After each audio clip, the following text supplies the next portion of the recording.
He received the Best Academician Award from the Government of India, Planning Commission, New Delhi. Sirmigu Poriyalar Virudu and the Best Research Technologist Award from Mara University, Malaysia. Honorary Secretary, Indian Concrete Institute, ICI Salem Center. She is the immediate past treasurer in ASCE India South Region. Co-opted member in IEI Salem Center and SMC member in the Indian Society for Technical Education, ISTE. She has received Best Outgoing Master Thesis Award from ICI Salem Center. She visited countries like Malaysia, Singapore, Thailand, and Sri Lanka for her research collaboration and academics. She actively involved in various social activities. Her area of interest pertains to development of alternative construction materials for sustainable civil engineering projects. So in these few words, I request K. Vidya Madam for his presentation. Before going for this presentation, I request all the participants to switch on your video for photo session.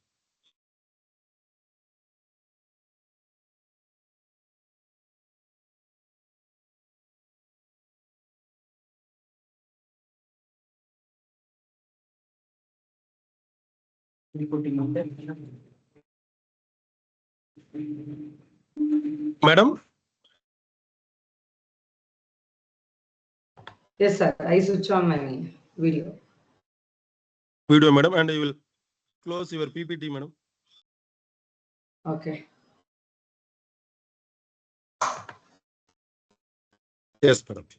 Thank you. Yes.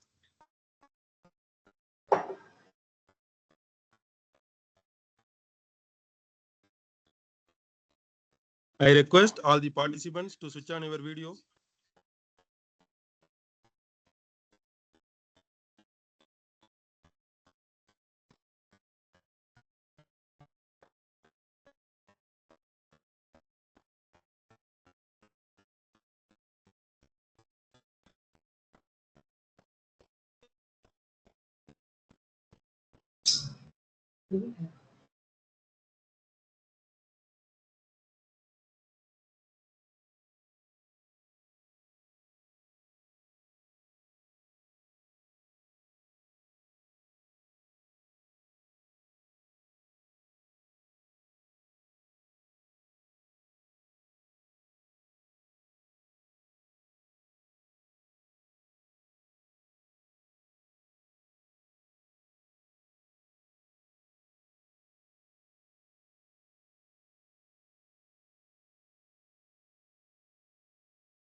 Now I hand over the forum to today's resource person. Madam, you can proceed, madam. Thank you, sir. Thank you very much for your introduction, sir. Thank you. So I thank, sir, can I share my PPT? Madam, you can share your PPT, madam. Okay, sir. 1 minute. Now is it visible, sir? Yes, madam. Your PPT is visible, madam.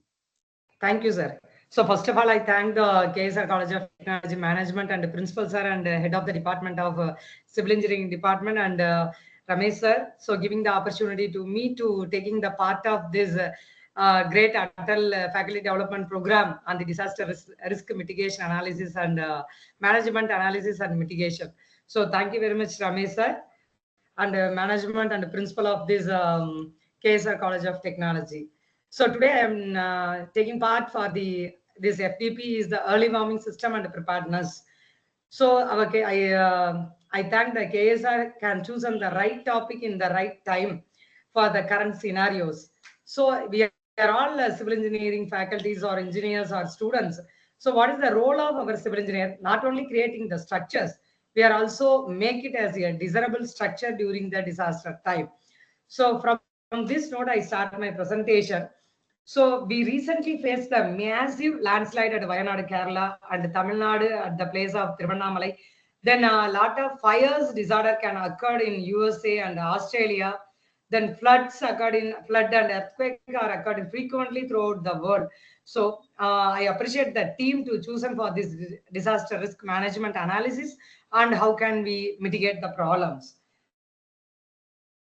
So what is the disaster management? We gave the alternate short note for this disaster management. So what is the civil engineer role to prevent this one, or how can we take the remedial measures for this disaster?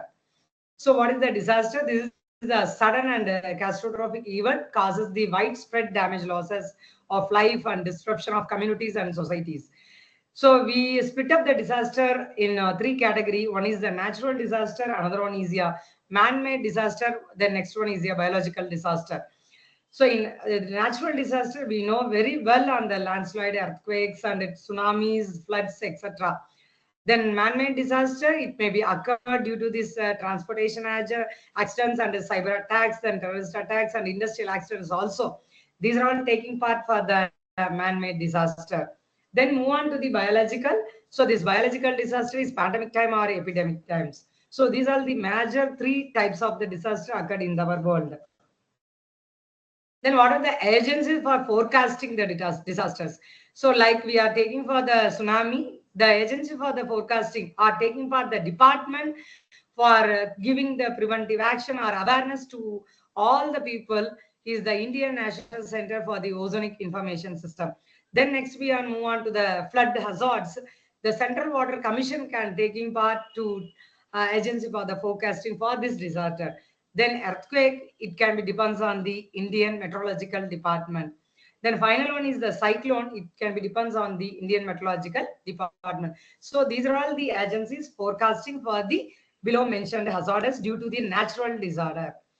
So this is the pictorial view I shared. How can we forecasting the natural disaster like volcanoes or earthquake happen, then wildfires, hurricanes, tornadoes. These are all the example for the natural disaster.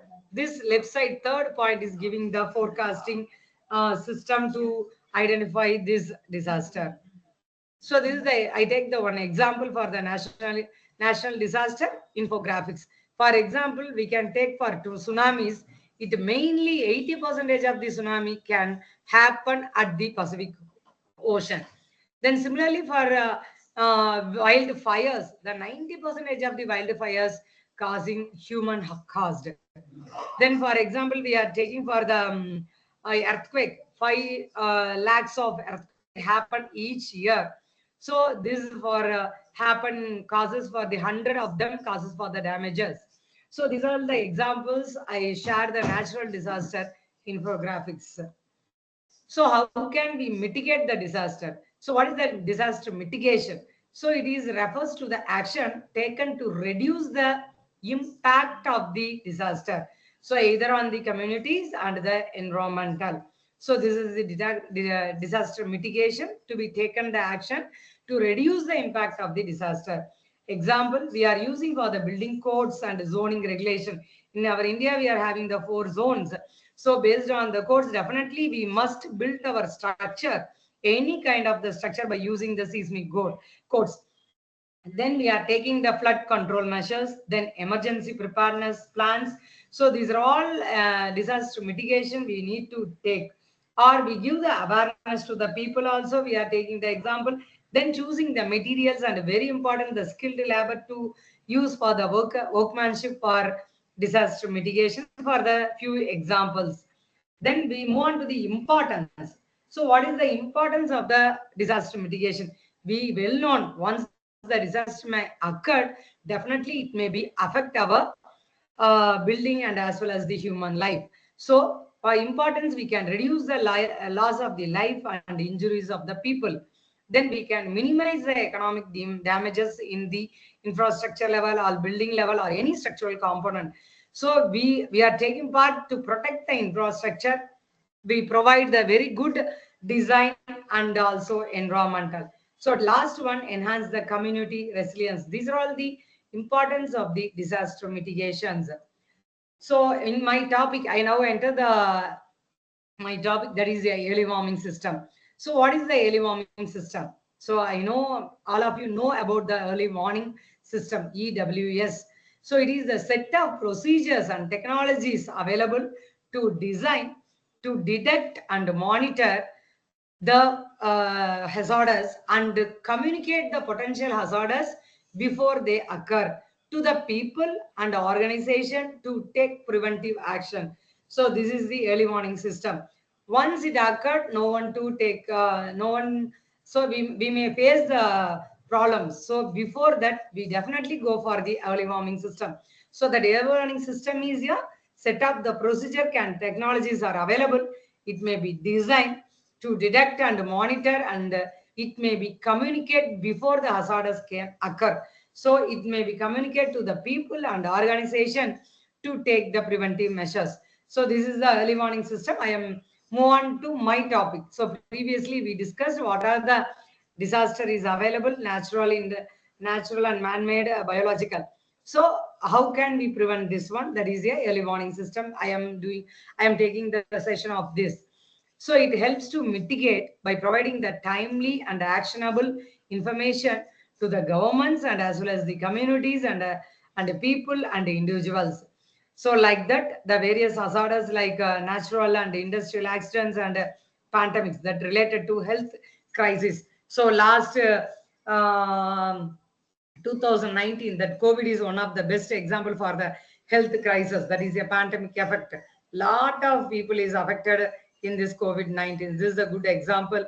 The natural disaster, we well known. Few days before also the earthquake can occur in the Delhi. So these are all the example for the disasters. Then what are the important components of the early warning system? So we well known about the United Nations as and the effective EWS consists of the 4 key components like risk knowledge, then monitoring and warning, dissemination and communication, then response capability. Risk knowledge means we can understand the potential hazards and vulnerabilities of the hazards. So this is the risk knowledge. Then move on to the monitoring and warning. So detecting the trust using the any scientific tools and real-time data. So we are having the, we want to measure the earthquake by using the magnitude. So we measure the rainfall. So the detecting the trusts using the scientific tools and real-time data. That is the monitoring and warning. Then we move on to the dissemination and communication. So these monitoring and warning. Next we move on to the communication to the people and corresponding authors, so that we can move on to the rapidly transmitting, either using the alarms or mobile phones or anything, any warning symptoms we can give the publics and relative proper government authorities. Then response of the capability to ensuring the people and institutions act on the warning effectively. So these are all the very important components of the early warning system. Then we move on to the pictorial, that is cleaf leaf pattern. So that is a crumb we said. So this is the cleaf leaf pattern. That is the first step is here, blue color indicated the disaster risk knowledge. Then second one, detection, monitoring, analysis and forecasting the hazards. That is indicated the red color. Then move on to this one, dissemination and communication to the people. So they can move. Final one is the preparedness at all the level of the people to respond the disaster. So this is a clever leaf pattern to easily identify the early warning system components. So middle of this one is a integrated early warning system. Then the second layer, that black color is indicated the multiple hazards to occur in our global. Then last one is multiple users like people or forest or animals or any industries, that is a multiple users. So this clever leaf pattern is very much attractive one to understand the early warning system of the components. Initially, what is the risk knowledge? Second one, detection and monitoring and analyzing. Then next one, communication. Last step is preparedness at all the levels to respond the hazardous. So this is the components of the early warning system. Then next one, purpose. What is the purpose? We can go for early warning system. So what is the main thing? Why we are leaving? Definitely we need to save our lives. That is the first step, first purpose of the early warning system. So we want to save our life. Then next one. So our building, in case earthquake occurred or cyclone occurred or flood effect, definitely it can be damaged the infrastructure and our assets. So we need to minimize the economic losses. How can we reduce the damages by the way of the infrastructure or any asset in uh, any disaster? Then next, enhance the preparedness and community resilience. So next we move on to the enhance the preparedness and community resilience. Then final one, support to decision making for emergency response teams and policy makers. So this is the purpose of the early warning system. So very important, we want to save our life and we want to minimize the economic losses. Then move on to the preparedness. Then finally, decision making for this emergency responses. So these are all the purposes, main purposes for the early warning system. Then we move on to the importance of the preparedness and disaster management. Why? Why the preparedness is a crucial? So we want to, the same point we want to repeat here, but we in the way of different. That reduces the loss of the life and property. So timely preparedness and measures help in the excavation, reducing casualties. So that's why we need to go for the preparedness in the disaster management. So we want to reduce the loss of the life and property. So that is the first step, we go for the preparedness. Second step, we want to minimize the economic impact. So that is the disaster occurred. So we need to minimize the economic impact by the way of the preparedness, ensure the continuity of the operation and the infrastructure production. The next important, the preparedness is enhance the community resilience. We want to educate, we give the awareness program for all the community. So we train the communities, response better to disaster. So that is the third point for the preparedness. Then move on to the last one, the response. So we give the prepare, next one response, final one is the recovery. So last one for this preparedness is the response efficiency. So definitely we need to improve the response efficiency in the way of well-prepared emergency team can act effectively. So these are all the important preparedness in the disaster management. So first we reduce the loss of the level, property, then economic, then enhance the community by the of the education and awareness. Then how can they respond? Well-prepared teams are available. So these are all the very important preliminary stage and importance of the preparedness in the disaster mitigation time.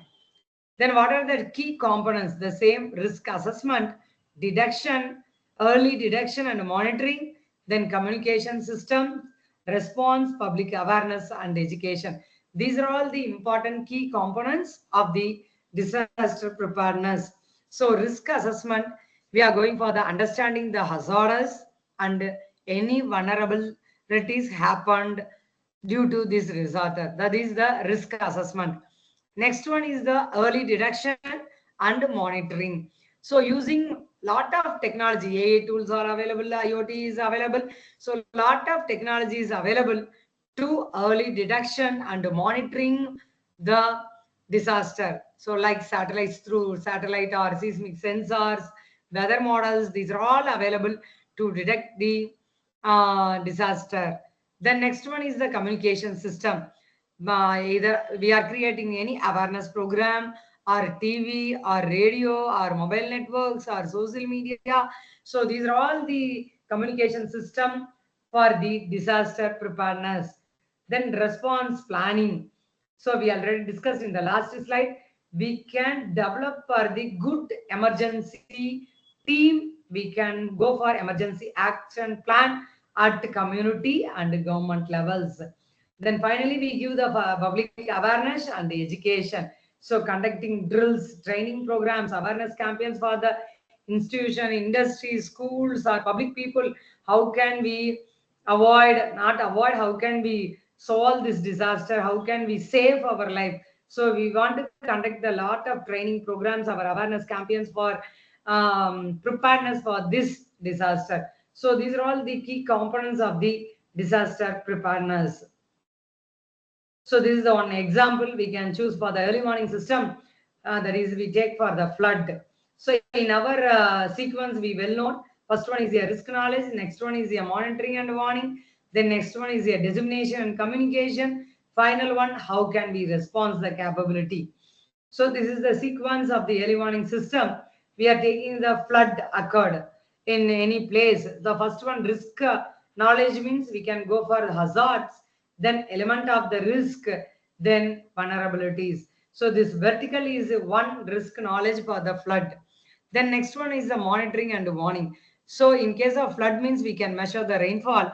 Then immediately we want to check for the river level, water level, we need to check. Then we give the warning decision to our communities, people, all. So this is the vertical. This vertical is indicated for the monitoring and warning of the flood occurred. Then next process is the dissemination and communication. We well known how can we communicate the people, radio or alarming or telephone or household warning also are there. In foreign countries, they are having the fire can occur means immediately they are having household warning. So immediately the rescue team is came at that. So this is the sequence, the dissemination and communication vertical. The last one, how can we respond? That is evacuation of the center. Then we can search and rescue and relieve goods. So this vertical is indicated the response capability. So this is I taken for the one disaster, natural disaster like flood. We are going for the each vertical, that is a four vertical is there. The key components are important is risk knowledge, then monitoring and warning, and dissemination and communication, and the final one is the response capability. So risk is hazard element and risk vulnerability. Monitoring, we are taking the rainfall quantity, then we can check for the water level and we can give the warning to people. Then communication through radio, television, phone or warning, anything. Then response capability, evacuation and rescue, search and relieve the goods. So this is the one good example how can give the early warning system for the flood. Then next we move on to the evaluation of the early warning system. So in ancient period, they all were known that ancient civilization relied on natural signs like animal behavior, changes in the weather patterns. Also, they may predict the natural disaster. How? For example, we can go. We are taking for the peacock. In case the peacock can open their feathers, it may be indicated the rain will come. So in this can be applicable in now also. Then ancient civilization, they can take this example for the animal behavior. Then next one, the weather pattern. We know the based on the cloud pattern and the wind pattern, we know the rainfall is coming or any flood is coming. So this is the initial stages that ancient civilization can identify the natural disaster like this animal behavior and as well as the weather pattern. So this is the step one. Then we can move on the 20th century. We are having lot of metallurgical advancements lead to improve the storm forecasting. Like rainfall instrument is there, earthquake instrument is there. Then we are having we want to find out the earthquake through the magnitude or intensity. Based on that magnitude and intensity, we can predict what is the earthquake occurred in that areas. So in 20th century, we invented lot of instruments, measuring tools for identifying the natural calamities. In 21st centuries, the lot of advanced techniques is that we are using for the artificial intelligence, then IoT, then remote sensing and technologies revolutionize the disaster prediction and response. We all well know the remote sensing technology by using the GIS map, geographical map. We are getting the lot of data through this GIS map. So it can be useful for water level and rainfall level, that and all. So we can apply for these are all in our AI technology, artificial intelligence technology, then IoT technology for this not only early warning system and disaster find out also. So this is for the evolution of the early warning system. Initially, ancient civilization based on the animal behavior and weather pattern, we can identify, we can give the warming alarm to the people. In 20th century, we are having lot of instrument invented, lot of tools, lot of equipments available to predict the disaster mitigation. The 21st century, without wireless, we are having the AI system, IoT system, GIS, remote sensing techniques is available for the early warning system. Then evaluation of the early warning system is continued for global level. That the United Nations Office for Disaster Risk Reduction, that is UNDDRR, is available to promote the global EWS strategies. Then the well-known World Meteorological Organization, WMO, it developed the weather prediction models. Then Sendai framework for disaster risk reduction, it can be started in 2015 to focus on risk reduction through preparedness. So these are all the example for the global organization in early warning system. So in 2022, United Nations Secretary General Antonia is explained early warnings for all in groundbreaking initiative to ensure the everyone on the earth is protected from the hazardous weather, water or climate events through life-saving early warning system by end of the 2027. So UNSG is declared or launched this early warning system. Definitely, it may be safe for our people at the end of 2027. So they have a lot of researches are going on to protect our people from the hazards. So this is the example I taken for USA, that Integrated Public Alert and Warning System, IPAWS, that is the Integrated Public Alert, that warning system. So that is in left side, the dotted box is indicated. What are the stages of the authorities? Local authorities is there, state authority, territorial authorities, tribal authorities, tribal authorities is there, for alerting authorities. So these are all we can forecast. Then it can be moves on the CAP messages. That is a alert agitator, IPAWS. That is a integrated public alert and warning system. So there is a agitator and gateway. It can be moves to the alert disseminator. How can they disseminate? Wireless emergency or emergency alert system or NOOA. NOOA means National Ozonic Atmosphere Administration. Then state and local unique alerting system. Then for future technologies. So first one is alerting authority. Then next one is alert disseminator. Final one is the American people can through that alert system in radio or TV or FM or digital, analog, cable, satellite. Then wireless emergency is wireless emergency alert capable through cell phones, like that. NOOA is a National Ozonic Atmospheric Administration taking the step. Then next one is a web applications, then website, social medias is there. Then our state level local bodies, they are giving FM sirens. Yeah, we know, we all well known in ocean, like a flood or cyclone can come means we give alerting to our fishermen. We don't, in our government, or not only our government, and all the governments don't allow the fishermen in the ocean in case any during cyclone comes in our ocean. So this is a way of the siren is also there for state and local alarm systems. So these are all the disseminators for alert disseminators examples.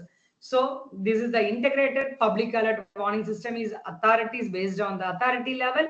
We are having the alert agitator. Then it can be passes to the alert disseminator. Then we can see about CAP. So what is the CAP? That CAP means the Common Alerting Protocol. So that is a CAP. So here we can mention the four pillars, that the four pillars of the early warning system. So we already discussed. One is the UNDRR, that is the United Nations Office for the Disaster Risk Reduction.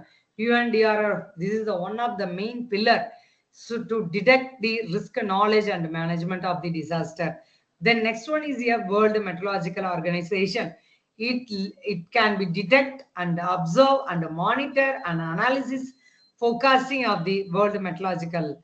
The next one is the warning dissemination and communication through International Telecommunication Union. The next one, preparedness and response capabilities. It can be led by IFRC, that is the International Federation of the Red Cross and Red Crescent Society. So these four are the important pillars of the early warning. That is, we can disaster the risk knowledge management through UNDRR, then detect, observation, monitor, analysis, forecasting through World Meteorological Organization. Then we can disseminate and communication the warning through international telecommunication. Then last one, IFRC. It can be led by preparedness and response capability when the disaster can occur.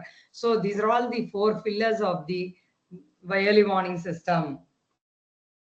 So this can be indicated for the pictorial representation. We already discussed why we are using for the UNDRR, then WMHO, then ITU, that is a telecommunication union, IFRC. So this is the four pillars. This shows the roles and responsibility of this early warning system. So the disaster, for example, UNDRR having the data and tools to generate the early warning product. Risk data is generated in the format adopted in early warning needs. Institutions have capacity to ensure impact-based forecasting and warning. So this is the roles and responsibility of the UNDRR. So this is a multi-hazard early warning system. This is the people centralized one. So these four is the pillars of the EWS. So we already discussed for the scenario of the early warning system. So CAP, here the indicated the CAP warning is issued in common alerting protocol. So what is the common alerting protocol? So this common alerting protocol integrated the public alert and warning system. We already seen for USA, the early warning system, they mentioned the IPAWS. Israel emergency alert and notification is also there. Next generation emergency alert notification is there, CISL. Then similarly, the lot of mechanism is available. Japan, South Korea, Italy, Netherlands, India, Australia, Canada. So these are all the alerting mechanism used for the early warning system for the disaster. So this is the CAP early warning platform. The CAP means the common alerting protocol. So this common alerting protocol, first stage, that is the about any kind of the hazard, man-made hazard or natural hazard or biological hazard. So any kind of hazards, that earthquake or volcano or industrial accidents or transportation accident, any type of the hazard, it move on to the geo-targeted warning. So first step, we have to find kind of the hazard. Next, we want the geo-targeted warning. This one we find by using this instrument or equipments, we find out the intensity of the earthquake or rainfall level. Using the any advanced tool is there. Then we can go for the scheduling. Phase 1 scheduling, 2, 3 or 4.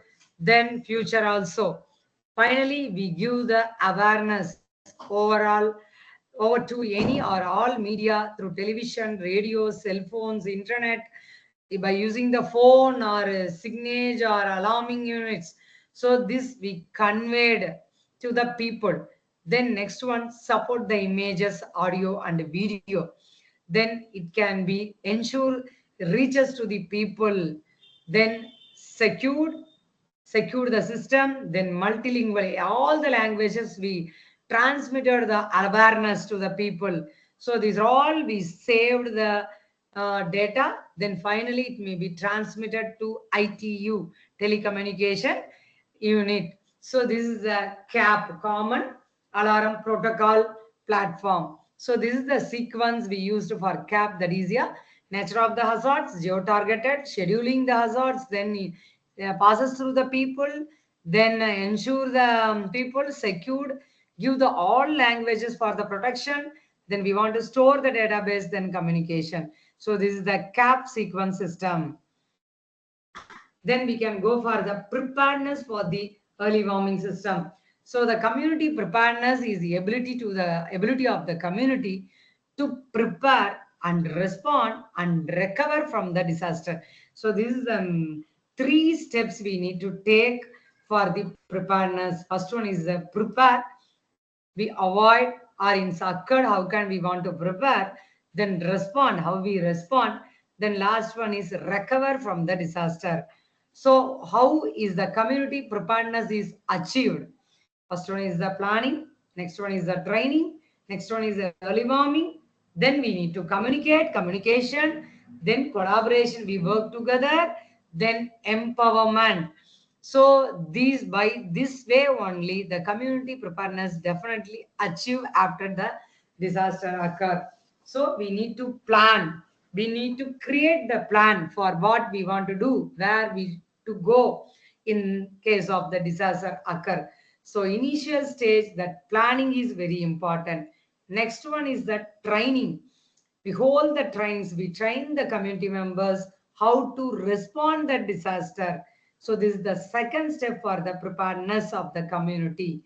The third one, we well known about the early warning. So deploy the system to warn the people of potential hazards. The next one, how can we communicate? To develop the message to encourage the community members to take action. Then collaboration, work together, identify the risk, share information, and coordinate efforts. Then empowerment, build the community's capacity to respond to disaster themselves. So this is the step we need to achieve the preparedness community. So planning the preparedness, training the preparedness, early warning, then communicate the people, collaboration. Final one is the empowerment. This way only we achieve the community preparedness. So this is the pictorial way I represent the community preparedness. There is the benefits of the community preparedness means able to withstand and recover the disaster. The next one, more resilient and able to help vulnerable populations. Then able to deal with conflict and resolve the issues. So in first one, we recover from the disaster people, how we need to support the vulnerable people, then we resolve the conflict, finally we go for recover from the disaster occurred places people. So this is this we want to work together, empower, collaborate together, communicate together, then only we can achieve the community preparedness. That is, we need to withstand and recover our disaster and able to help the vulnerable populations. Then we can deal the conflict and resolve the issues. This is the benefit of the community preparedness. So we already known the preparedness split up into prepare stage, resolve stage, and recovery stage. In prepare stage, the preparedness is the strategy to minimize the hazards, adverse effects through effective precautionary measures. The goal of the disaster preparedness are knowing what to do in disaster aftermath, knowing how to do it, and being equipped with the right tools to do effectively. So this is for the first step of the prepare. Then what is the government preparedness? The government preparedness is taken, the action may be grouped in the following categories. That is planning, exercise, training the people, well-versed equipments, then statutory authorities. So this is for the government preparedness steps. What is the planning? Planning for the community preparedness means the direction, control, public works, communication, public information, notification, and warning. So these are all for the first stage of the government preparedness. So we want to communicate, we want to plan. So we are taking the responsibility and the strategies for the disaster management. We want to direct and control for communication, evacuation, notification, and warning. So this is the planning of the first step of the government preparedness. Then exercises. Then for the prepare, the exercises are traffic control, transportation, security, donation, volunteer management, international coordination, financial management, short and long-term recovery, vulnerable population, security, perimeter control. So these are all the exercise for the government preparedness in the prepare level. Then next one is the training level. So we give training or drill to all the people communities. So the disaster response officials are more effective in they are trained to do their jobs once the disaster may occur. That we can move on the fast rescue. So the training concentrated of the following activity like evacuation, then warning coordination, flood fighting operation, cyclonic storm responses, mass care, and warning debris management. So these are all the trainings to be concentrated for the community preparedness for the government side. Then equipment. So the development of the tools and other equipment to assist the disaster management, like PPE, that is a personal protective equipment, disaster medical care, public warning and alert system, fire suppression equipment. So these are all the equipments categories for the alerting the preparedness by the way of the government. Then we want the public preparedness. That public preparedness is include the public education. So it is called the risk communication preparedness of the education. Social marketing or disaster education is the backbone of an effective public preparedness effort. So a preparedness can consider the action taken, empower ordinary citizens to help themselves, their families and neighbors, and complete strangers. So this is the public preparedness. So it is emphasize the skills that allow them to perform specialized actions such as the search and rescue, first aid, fire suspense, suppression. These are all the example for the public preparedness. So we want to get ready for the disaster happen. So the main goal of the public education is the awareness of the hazard, risk, that is the behavior and warning also. So these three are the main goal of the public education. That is the awareness of the hazard, risk, behavior and warning. So like behavior means we can go for the pre-disaster risk reduction, pre-disaster preparedness, post-disaster response, post-disaster recovery behavior. Once the disaster occurred means we need to go for the post-disaster response behavior, and also we want to recovery for the post-disaster behavior.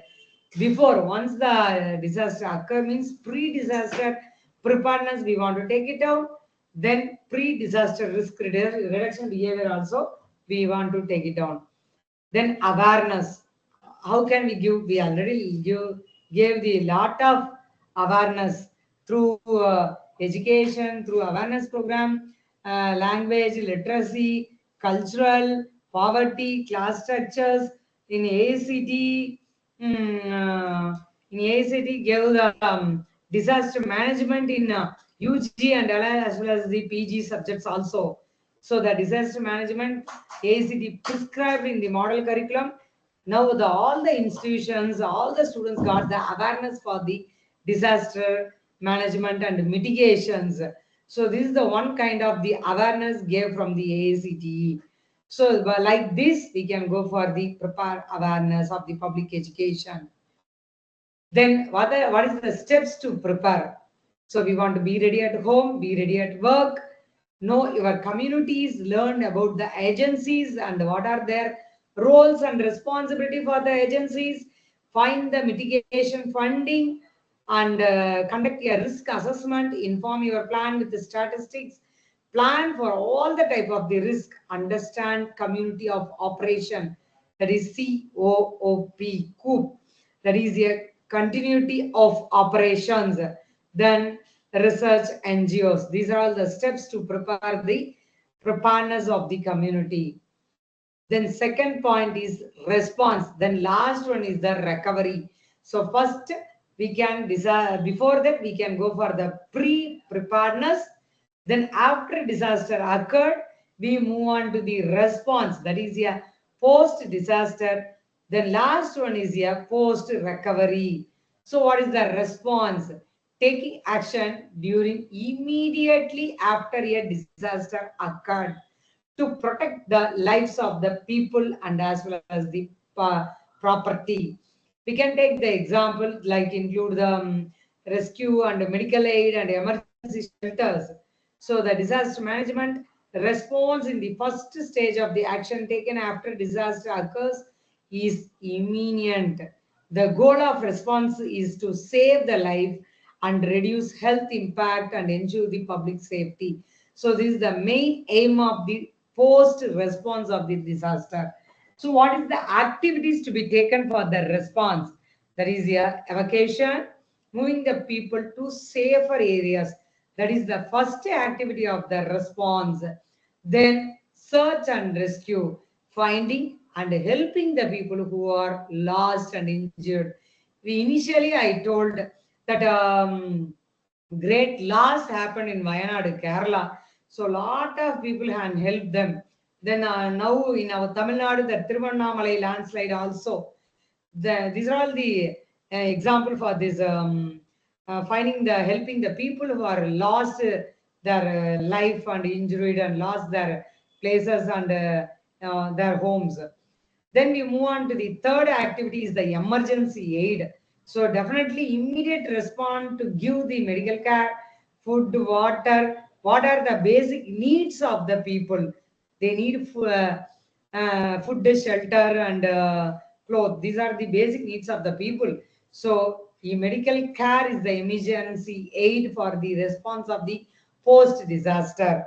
Then we want to give the temporary shelter. As a civil engineer, definitely we have the lot of techniques within a minute, within an hour. How can we build lot of prefabricated structures are there? So in Japan, the Japan simultaneously the earthquake may occur. They are all having these standardized prefabricated structures. Immediately go and construct the damaged building by using the standard prefabricated elements. Yesterday, I think so, Dr. Gobinathan sir took the prefabricated structures part also. So the temporary shelter we need to provide the people who have lost their homes. Then final one is the infrastructure restoration to repairing and constructing the damaged infrastructure. So this is the after the earthquake occurred, how can we respond? What is the activity to taken part for the response of the post disaster? So we take the immediate action for the disaster to protect the lives of the people and property of the people. So the activity is the first we move on the people to safer area, that is a vacation. Then we need to help the people who lost their life and injured their and also their building by the way of rescue. Then definitely immediately we give the medical care, food and water for that affected people. We need to give the temporary shelter for who are lost their homes. Then final one, in case of the disaster occurred, we can repair, rehabilitate the construction damaged infrastructure. So this is the important response activities occurred after disaster. Then the common objectives for the responders, we are all the place of the responder. So what we want to take, saving, protecting the human life, then relieving the suffering, containing the emergency, that is escalation, spread, mitigation its impact. Then we need to provide public and business with warning, advice and information to pass through any mode, wireless mode, mobile mode, or FM mode, or radio, television, any mode. Then we need to protect the health and safety of the responding personals. Then safeguarding the environment and so for the responsibility, practicable and protecting property, final on maintaining and restoring the critical activities. So these are all the common objectives for the responders. Then in continuation for this, we already discussed, then move on to the next one. So this is the disaster response technologies by the way of the communication, then electricity technology is there, then transportation technology is there, waste management technology is there, then emergency accommodation is there, water supply, vaccination, response of the coordination of website. So in right side figure shows the lot of technologies, that is a disaster response technology, like satellite communication system, robotics, emergency drones. Now the LiDAR drones are lot available. Then we use electricity through solar. Then emergency drones are also there, fire engines, then satellite communication, Wi-Fi. So these are all the recent technologies response for the disaster. So it can be easily understandable way for the people. Then what is the key aspects for the response?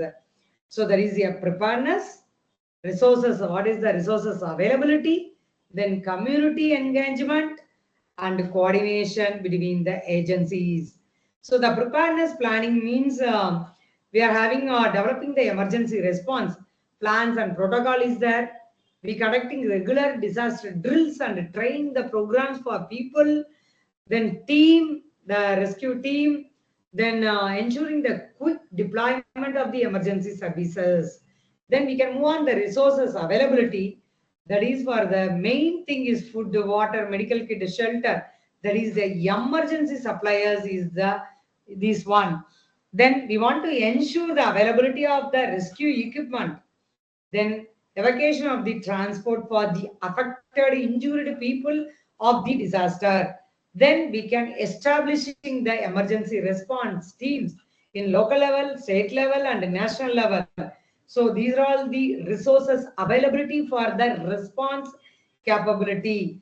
Then move on to the next key aspect is the community enlargement and training. So we give drill and training for the team. That is educate the public on evacuation routes and safety measures. So we well known in case the earthquake occurred means definitely we go for the underground or any under the table or under the bed. So this is one of the simple way of the awareness to the people. Then we need to encourage the volunteer participation in the disaster response effect. So very important is the after a disaster, how can we respond, how the team can be respond the disaster. So schools, workplaces, and community center industries, definitely we give the awareness program, give the how can we respond for after occurring the disaster. Then final one is the coordination between the agencies. So definitely we can give strengthen the cooperation between the government, NGOs, international agencies. Then by using the real-time situation monitoring, decision making, by using the recent advanced tool like AI, IoT, and GIS, GPS, like that. So these are all the main key aspect for the response capability. So what is the last minute mitigation? So the last minute mitigation and preparedness is last hours, the hazard consequences, action to be taken. Then before flood, sandbags may be used to increase the height of the sea levels and to create the barriers around the buildings and other structures. Windows and doors may be boarded up and shuttered before the windstorm. So in case windstorm is coming, definitely we can close our windows and doors. Then epidemic situation, we can take for the vaccination. So that can be minimize the infection. In COVID time, we can use for the vaccination. Then these are all the last mitigation for the preparedness of the measures. So this is the last minute mitigation. Then response during the post disaster. So we already discussed once the disaster response begins, the first priority is saving the life and search the rescue, first aid, medical treatment, evacuation, coordination, then sanitation, security, social services, then providing the food and water. These are all we discussed in the post disaster responses. Last one for the preparedness is the recovery. So first one is prepare, second one is response, third one is recovery. So recovery means the coordinated process of the supporting affected communities in reconstruction of the building environment and the restoration of the emotional feelings. So they lost their life, they lost the people. So definitely we give restoration of the them, then social, economic, built and natural environment well-being. Then four C's of the disaster, very impressive. So what is the four C? That is the communication, coordination, collaboration. Final one is cooperation. Without cooperation, we definitely not achieve for the recovery team. So the four C is very important. Communicate the people, coordination, collaboration, and cooperation. So our NVAs, that is a National Voluntary Organization active in disaster, is founding the principle for these four C's. Then recovery stages, sheltering, feeding of the people. Then we supply clothing, furniture, water, that and all. Financial assistance also, rebuilding the homes by the government, then re-establishing the community infrastructure, rebuilding lives. So this is the recovery stages after disaster happened. So what is the risk knowledge? The risk knowledge is the potential hazards, identifying the vulnerable areas, then preparing the disaster before it happen. So this is the risk knowledge. In center portion, that outside tree is the vulnerability, exposure, hazards. So this is the risk knowledge. So what is the key aspects of the risk knowledge? So that is hazard identification, vulnerability assessment, risk mapping, historical data analysis, and community awareness and preparedness. So this is the key aspects of the risk knowledge. So hazardous means, for example, that is natural hazards like earthquake, flood, cyclone, pandemic. We're recognizing the different type of the hazards. How can we understand? Then vulnerability aspects, identifying the people, building areas at risk. Then risk mapping, using the map and technology to highlight the high risk areas by using the GIS and artificial machine learning tools. Then historical data analysis also. Definitely we need to study the past disaster to predict the future risk. So this is a very important. We need to definitely study for the past disaster. We want to analyze to predict the future risk also. Then community awareness, give the awareness to the people by the way of anything. This is the risk key aspects. The next one is monitoring and warning. So monitoring and warning can be involve the continuous tracking hazards and providing timely alert to reduce the risk, disaster risk. It relies on scientific methods, advanced technologies, and data analysis to detect early warning signs. So this is the warnings and monitoring the early warning system and preparedness. Then this is the risk monitoring and early warning system. Step one is data driven approach. Next one is real time monitoring. Then next one, KRISH, that is key risk indicators. Then scenario analysis. Finally, cross functional collaboration. This is the 5 stages of the risk monitoring and early warning system. So we already discussed this for the key aspects of the monitoring and warning. We previously discussed key aspects of the risk knowledge. Now we go for the key aspects of the monitoring and warning. So in this monitoring and warning is data collection. We want to monitor, detect. So using the sensors, satellites, and weather models to track the natural hazards. Then next move on the technology for the monitoring. Lot of advanced tools are available to for the technological. There is a seismic sensor, radar satellites, flood warning systems. Like radar satellites is used to track the cyclone storms, wildfires also. Then establishing the warning threshold, that is setting the danger level for flood stages or earthquake magnitude, intensity. Then using the DA, big data analysis to predict the disaster intensity and impact. Then automated warning system, that real-time alerts through sirens, SMS, various apps, or any media. The coordination with the meteorological and disaster response agencies, when we can give the automated warning system. Then final one is the dissemination and communication. So dissemination and communication can involve the delivering the timely and accurate early warning to authorities and public. So effective communications ensure that people receive, understand, and act on the alerts to minimize the disaster risk.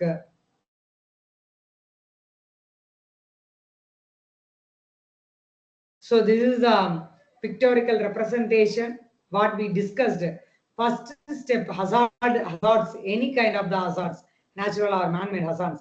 First one is the preparation, left down one. Preparation means action prior to event to activate the necessary resources. The next one, response, rescue, evacuation, and relief and external support for the response. Next one is recovery. Recovery means long-term recovery, internal and reconstruction process. That is a recovery stage. These three is a cycled one. It can be connected to the prevention and mitigation. That is the ongoing process of the hazards of the people and property. So this is a cyclic view of the how can we prepared, respond and recovery and prevention and mitigation. So this is the type of the hazards recurring for early warning system. So we are taking natural hazards like hydrometeorological hazards, then geographical hazards. Then biological hazards means COVID-19, malaria, dengue, these are all the biological hazards. Then we move on to the technological and human induced hazards. That is the industrial accident, that is the chemical spills and nuclear disaster can happen in the technological and human induced hazards. Then transportation accidents, railway or road transportation, aviations, these marine, these are all the cause the mass casualties. Then dam failures due to the construction or material or workmanship. So it can lead the catastrophic flooding of the technological and human induced hazards. Then final one is the environmental hazards. There is a deforestation and land degradation, air pollution or water contamination can affect the millions of the living peoples and animals like one. It can be increase the vulnerability of the disaster. Then we are taking the example for the natural disaster. The early warning system can play a crucial role to minimize the impact of the natural disaster by providing the timely alert and enabling the preparedness. How can the EWS function for a key natural hazards? Like earthquake means the monitoring is seismic sensors to detect the ground movement. Then what is the warning mechanism? Shake alert system. Send the alert seconds before the strong shocking occurs. Example, in our India also we are having the Japan earthquake early warning systems provide the real-time alerts via mobile networks and TV broadcast. This is the way for the earthquake monitoring, warning mechanism and example. So the structural engineering student can study the shake table. So in our Tamil Nadu, we are having the structural engineering research center. They are having the they conducted a lot of researchers for this one. That's why the earthquake occurred for the building. Before that, how can we predict? By using this stake table, they can measure the shock shaking occurs for this earthquake. Then next we move on to the tsunami. How can we monitor means deep sea pressure sensors, tide gauges is there, seismic stations is there to track the seismic activity. Then warning mechanism is tsunami warning centers to analyze the data, issue the alert to coastal populations. Then example, the Pacific, 90% of the tsunami is occurred for the Pacific tsunami areas. So PTWC provides the alerts to nation around the Pacific Ocean. Similarly for the cyclone effect, similarly for the flood effect also. Then cyclone typhoons, the satellite images, radars, these available to monitor. Then mechanism is meteorological agencies issue the cyclone warning to storm surge alerts also. NHC, that is a national hurricane, is provide the real-time forecast and warning. Then we move on to the flood, that is control way is the monitoring is the rainfall gauges and river level sensors, hydrographical models is available. Warning mechanism is that Industrial Center Water Commission is issue the flood alerts using the sensor, satellite and river gauge data. So this is a natural disaster. The same way we can go for the man-made disaster also. So the man-made disaster may occur the industrial accidents and chemical leakages that are all human. So it can be occurred for the man-made disaster. That industrial accidents means we monitor, we can keep the sensor to detect the temperature, pressure, gas leakages in any industries like chemical industry is the main predominant for the industrial accidents happen. So we give the we set the alarm, the automated alarms notify the workers and authorities. So emergency protocol can activate shutting down the hazardous operations. We give the sirens immediate reply, immediate alert to the people who are working inside the industries. Then example for Bhopal gas strategy emphasize the need for the continuous monitoring and public alert system for the industrial safety. Then chemical, like the chemical leakages, we can monitor the chemical leakages, gas detection sensors. We want to provide the gas detection sensors and analyzers and remote surveillances track chemical emission. The warning mechanism is real-time alert to be issued for the plant operated disaster management teams. Excavation and warning are disseminated through the digital platform, radio, FM, sirens like that. In 2021, Fukushima Daiichi nuclear disaster, we all well-known good example for the chemical leakage. Then pandemic, we all well-known, largely we affected the COVID-19. So it is the COVID-19 happened in developed countries. Then it moves on to all the places. Who is the monitoring? WHO is the monitoring system. Then they are having the AI tools to analyze the health records and social media reports for early detection. So awareness we want to create. We give the advices to public to preventive the measures. Then quarantine protocols is there for the warning mechanism for the health emergencies. Then epidemic. Epidemic is monitoring is the diseases already discussed in the initial stages. So disease outbreak that track through the hospital reports, community, this and all. AI tools are there to detect the environmental challenges. Then warning mechanism is there. Localized alerts to healthcare providers and governments. Example, Ebola in 2014, the real-time surveillances, border health checks, and emergency response played a critical role in containment. Then what are the technologies used for this natural and man-made disaster? Sensor, imaginary and remote sensing, sensor networks and IoT devices, artificial intelligence and machine learning, geographical information system. For example, we are using for the AMI algorithm to analyze the data from various sources and identify the pattern predicting the potential disaster. And also we enable the automated decision making and alert generation. So through the IoT devices, we facilitate the real-time data transmission and analyze. Through the geographical GIS information system, we identify the areas prone to disaster and optimizing excavation routes. So to facilitate the mapping and visualization of the hazard zones, then lot of technologies there like flood monitoring system, weather forecasting models, data analytic and visualization, seismic network and earthquake early warning system, radar meteorological system, cellular networks and mobile technologies are there to use to analyze the technologies for this disaster management. So the technology used in the early warning system, that for example, we taken for the satellite and remote sensing. This satellite and remote sensing give the vital role for the early warning system to providing the critical data and insight on various environmental parameters. The types of the satellite like optical imaginary is used to cover land use, land cover, environmental challenges of the Earth's surface.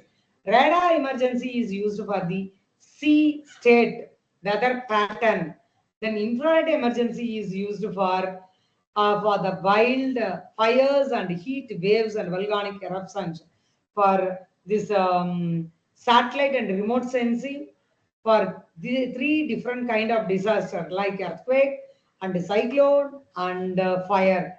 By using the optical imagery used for the earthquake, then radar is used for the sea level weather condition. Infrared imaginary satellite is used for the volcanic and heat waves. Where is the application for this satellite and remote sensing means the weather forecasting, flood forecasting, file detection, and landslide monitoring. So the benefits and challenges are given here. To inaccessible areas, the satellite and remote sensing is very much useful. And also the satellite images give the high resolution imaginary. Then what are the challenges? We focused means data latency and transmission constraint, atmospheric interferences and image retardation. So this is the example I gave for early warning system for the satellite. For example, globally we take for the flood warning system, we are having 331 flood forecasting station and 191 forecasting level forecasting station. Then inflow forecasting is 122.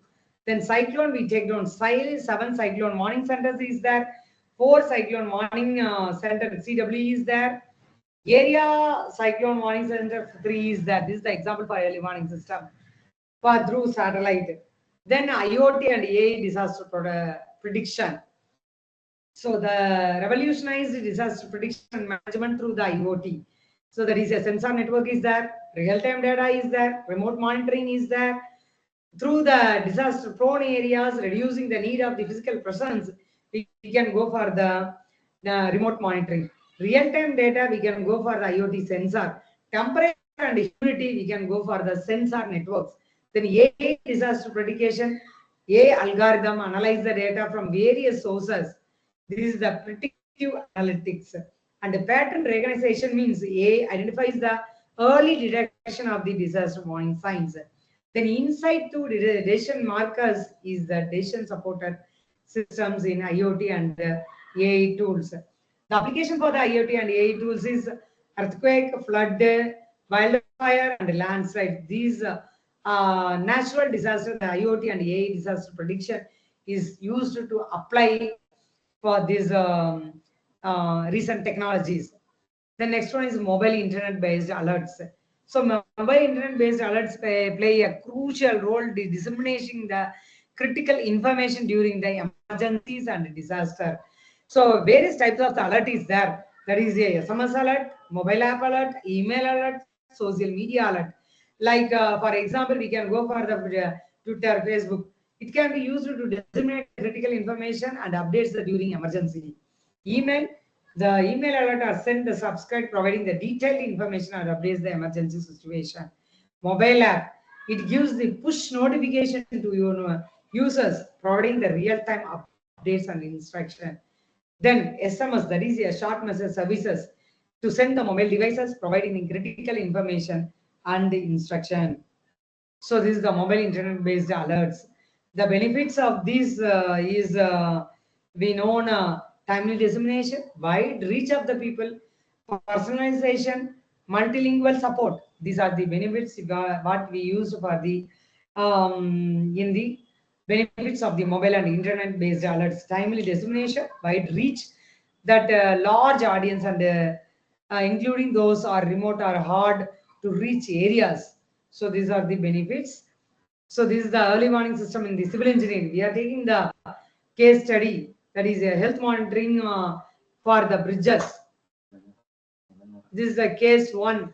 We are taking the example for the bridge integrity. That is, we take the sensor deployment, data collection, then analysis. So this is the case one. We take this enables the proactive maintenance and prevent the collapse for the early warning system. So as the civil engineering part, we can go for the structural health monitoring for the bridges by in this way. We can use for the sensor technologies for the real-time data acquisition system is there. The strain gauges is there, accelerometer is there, wireless network is there. So we use the wireless sensors to provide the real-time data by using these to predict the vibrations, to analyze the system in the structural integrity to enhance the data accuracy and the system reliability. Then data analysis and the predictive modeling system. So this is the machine learning algorithm. Now we can predict for the failures for this one.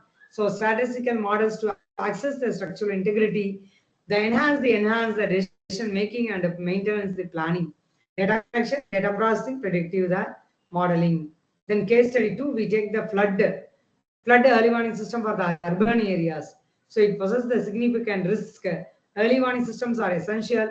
The rainfall monitoring, river level monitoring, hydrological models we have. This enables the timely alert and evacuation of the planning. The challenges and limitations of the current system is data gap can reduce the accuracy, high implementation due to the cost, then communication failures, delay alerts. So these are all the challenges we faced for the current system. So there is a cost wise, communication wise, data wise. So this we can face. We want to ensure, emphasize our system. So for example, we take down for the system failure analysis for Great Limson earthquake. So stage 1 is a poor constructed building collapsed easily. This caused the immense desolation, tsunami effect, seismic sea waves followed. So it can be destruction, the firestorms, widespread of the fire raged for the days, the further devastated the cities and its inhabitants. So our next example we take down for the Johnstown flood, we all well known. So it is the dam integrity, heavy rainfall, failure the structure, it lead the massive loss of the life. So that is a South Fork Dam was poorly maintained and structurally unsound. It had been weakened. So due to the heavy rainfall, unpredicted rainfall caused the dam to bleach. So it unleashed the catastrophic flood way. So warning were issued too late and inadequacy. So we faced the massive loss of the life. The next one more example is hurricane. So you all well know the cascade of the systemic errors. So insufficient level, that is a poorly designed and constructed, then delayed evacuation, to delay the many residents were trapped, then poor coordination, lack of communication between the federal and state and local agencies. This is the best example for the hurricane. Then COVID-19. So initially it delayed response. Finally, we achieved the global impact. So initially it started 2019 December. Also it started. Then in our country it reaches the 2020 March. So slow organization and virus severity and transmissibility. The travel restriction. We can take the quarantines restrictions in our country all the over world global. We take the travel restrictions, lower the contaminant effort. Finally, we minimize the spread, we save our life. So this is the pandemic effect. So these are all the reference I took for my presentation. Thank you very much for all the participants, and thank you very much for K.S. College of Technology to giving the opportunity to me for giving the session in the taking part for the Atal FDP in K.S. College of Technology in the Civil Engineering Department. Thank you, sir. Sir. Sir? Ma'am? Yes, sir. This is Abdullah. That's fine. Yes, sir. Thank you, Yes. ma'am, for your presentations. Thank you, sir. Faculty members, any queries or any discussions? Just a minute, ma'am. I will make open to all. Yes, sir. Sure, sir. Sure, sir. So that they can able to discuss with you. Faculty members, you can discuss if you have any doubts.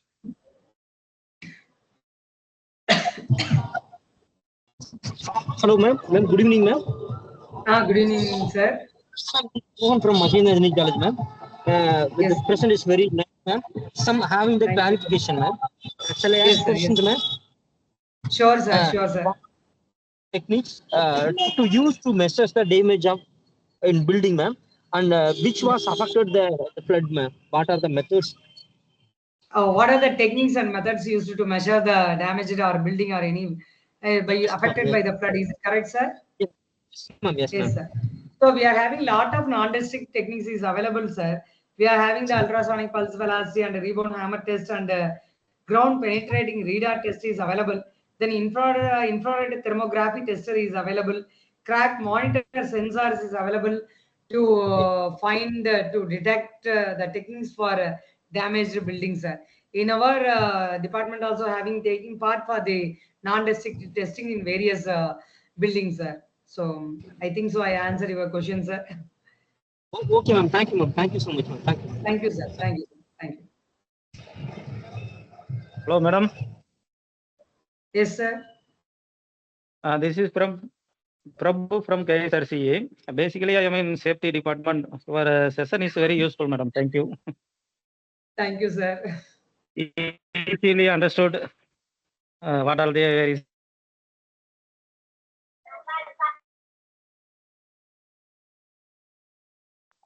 Sir, Yes, your sir. voice is not audible.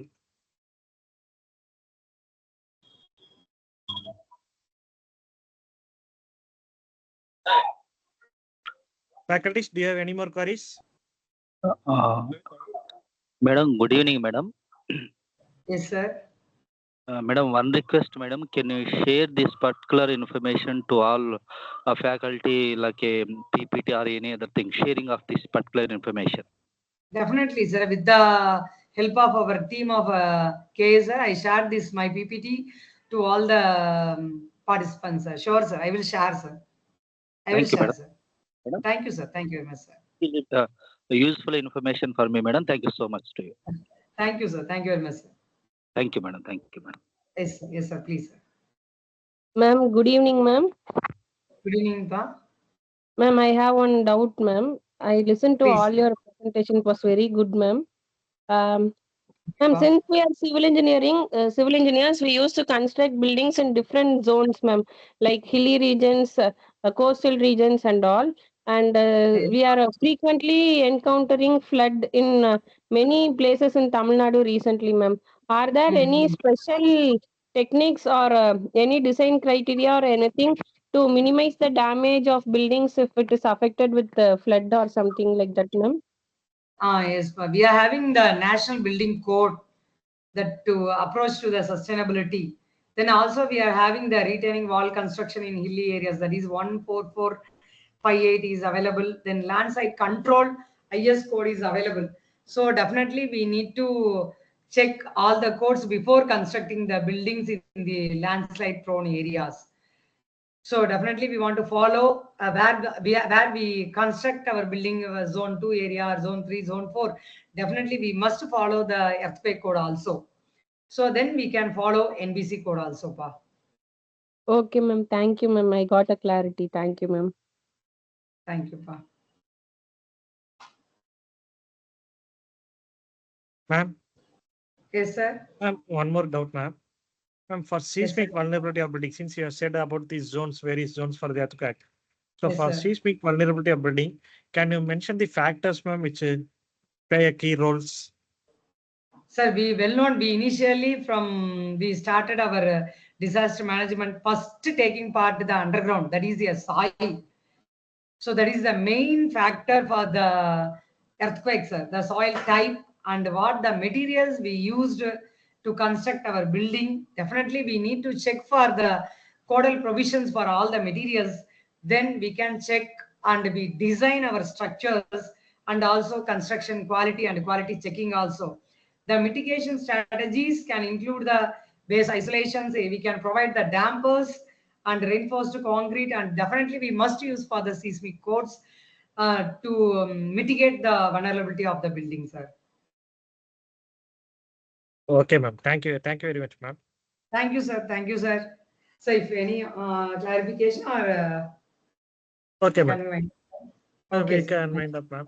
Faculties, Okay, if you sir. have any Thank you, sir. clarifications, you can send the mail to us. And Mail, we'll, yes, sir. Sure, sir. I will reply to them, sir. Okay, ma'am. Okay. So ma'am. thank you once again. I thank you very much for the KSR management and the principal and head of the department and Ramesh sir and the team. to give opportunity to me to deliver the one session for this current scenario of the disaster management and mitigation. Thank you. Thank you very much, sir. Thank you very much, ma'am. Sir, can I wind up, sir?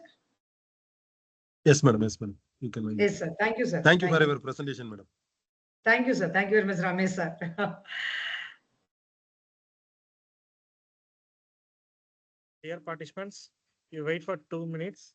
The guest has been joined for the next section. So it will start within 2 minutes.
Dear participants, today we will move to our next topic, challenges of climatic change risk on sustainable development.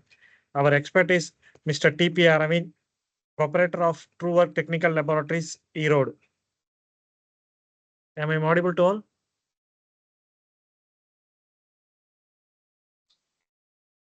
Yes. Yeah, Yes, sir. thank Yes, you. sir. Yes, sir. Thank you. Thank you. A short brief about the chief guest. Mr. T.P. Aravind is highly skilled environmental engineering with strong background in environmental science, engineering, and sustainability. Currently serving as a technical director at True Work Technical Laboratories since April 2024. He is specialized in environmental testing and consultancy covering water, wastewater, ambient air, indoor air quality, noise illuminations, stack emissions, soil fuels, and carbon neutralizations. Prior to this, he has worked as an assistant professor at Sri Krishna College of Technology from 2016 to 2024, where he played a key role in mentoring research, environmental management, STP, and RO plant management. His expertise spans business development, public relations, environmental management systems, sustainability, EHS compliance, and ISO for testing laboratories, along with GHG emission reporting and strong communication skills. Aravind has obtained several prestigious certifications, including NEBOSH ICG in occupational health and safety, ISO lead auditor certifications from CQI IRCA, and quality management systems and internal auditor trainer. He is also undergone training in green energy, environment, and waste management audits as water quality course for IITM and fire and life safety audits. Beyond his professional and academic pursuits, his keen interest in discovering emerging trends in environmental management systems. With a short brief about today's chief guest, Engineer T.P. Aravind, I would like to call upon all the participants to switch on the camera for a photo sessions. Aravind sir, with 1 second, you just unshare your PPT, sir. You'll have the photo session and we will start later.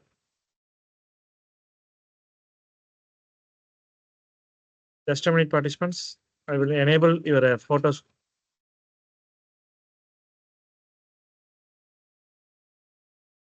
Participants, now you can switch on your camera.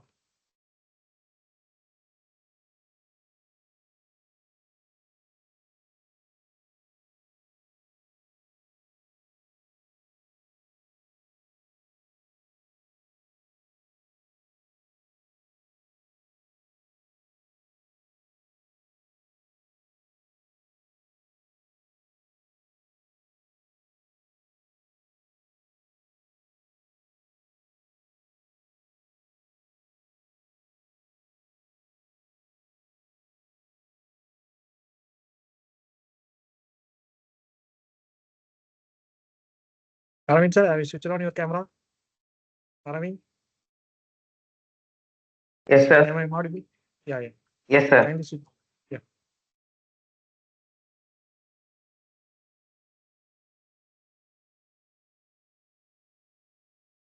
Thank you, participants. Now the session is open to Mr. T.P. Aravind.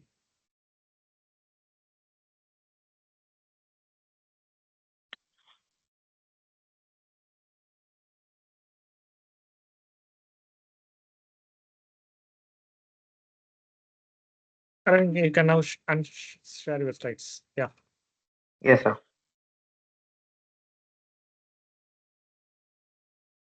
So, a very good evening to one and all present here. Yeah, first of all, I would like to thank the management of K.S. College of Technology for giving this wonderful opportunity for me to act as a resource person for this Agile FDP on disaster risk management analysis and mitigation. And the session's title is Challenges of Climate Change Risks on Sustainable Development.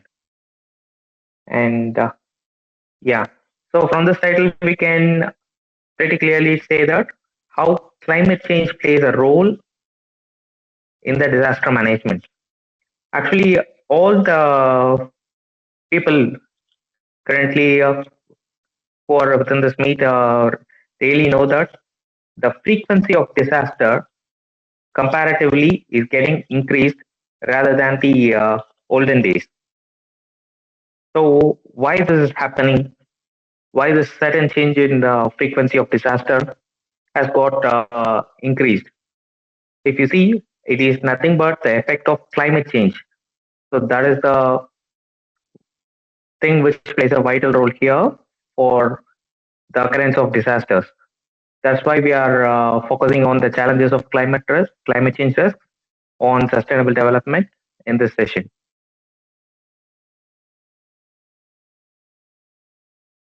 Yeah, so let's get into the session now. So first, let me give you guys the introduction to climate change risk. So we all know what is my climate change, right? So climate change is nothing but a long-term shift happening in the temperatures and the patterns of weather, which is primarily caused by we, the human beings, because of our activities like burning of fossil fuels, deforestation, and then industrial processes. So all these man-made process leads to climate change, and there is a difference between climate variability and climate change. The short-term fluctuations which happens in the climatic conditions like summer, winter, and other autumn and spring seasons, which will be classified as climate variability, and we do not say that as climate change. That's just short-term fluctuations in the climatic condition, and the long-term persistent alterations that happens in the temperature, precipitation patterns, and then the atmospheric patterns from over a decade to centuries is what we call as climate change. What is the major cause for this climate change? If you see, there are three main reasons. One is the emission of greenhouse gases into the atmosphere. So the greenhouse gases will be consisting of methane, chlorofluorocarbons, and then carbon dioxide. All these gases will be comprised of in the greenhouse gases, and those gases, when being emitted by we human beings on a larger quantity, what it will do is that it will be getting accumulated in the atmosphere, and it will re-radiate the emissions back to the earth, because of which we will feel a greater heat on the earth's surface.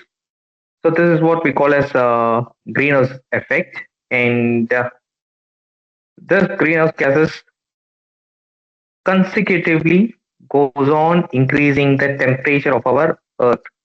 And then the second reason is deforestation. We all know that there are several infrastructural improvements happening all over the world, and because of which there are several deforestation activities being carried out. So these deforestation will be resulting in a huge change in the aspect of environment, because of which a major climate change will be happening on. The temperature of our earth will be getting increased gradually because of this deforestation activities. And then next comes the industrial emissions. So industrial emissions also emit the greenhouse gases. Along with that, it also emits sulfur dioxide and nitrogen oxides, all those toxic gases, which also contributes to the climate change. This climate change is actually a global concern and not a national concern, and it is affecting all people over the world. Right. I have given some key statistics over here. So if you compare the global temperature from decade to decade, we can see that the global temperature has risen by 1.2 degrees centigrade since the pre-industrial times, which means beyond 2 decades. And according to IPCC, the temperature could go on increasing and it would rise beyond 2 degrees centigrade by the year 2050 if there is no urgent action being taken. This has to be taken by implementing several policies that supports the climate change.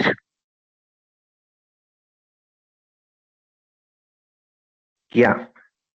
Why is climate change considered as a global concern? I was telling you guys that climate change is not a national level issue, it is a global issue. And these are the reasons why I have said it as a global concern. The first one is rising global temperatures. So the heat waves goes on increasing and it leads to severe weather patterns. That is one of the main reasons. And the next one is extreme weather events. So more frequent and intense hurricanes, floods, droughts, and wildfires. It is pretty evident from the recent news that all these disasters which I have mentioned over here, hurricanes, floods, droughts, and wildfires, are happening more frequently throughout the world. And the frequency has also been increased at a greater rate. Then threat to water and food security.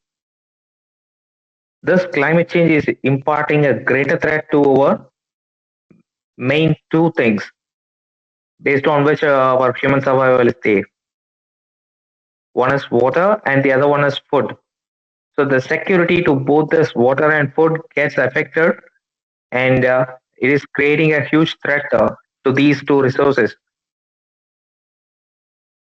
How? If you see, the changes in the rainfall patterns is pretty clear from the recent days that uh, once in a while it rains at a very faster rate, and in another scenario it doesn't rain for a longer period of time.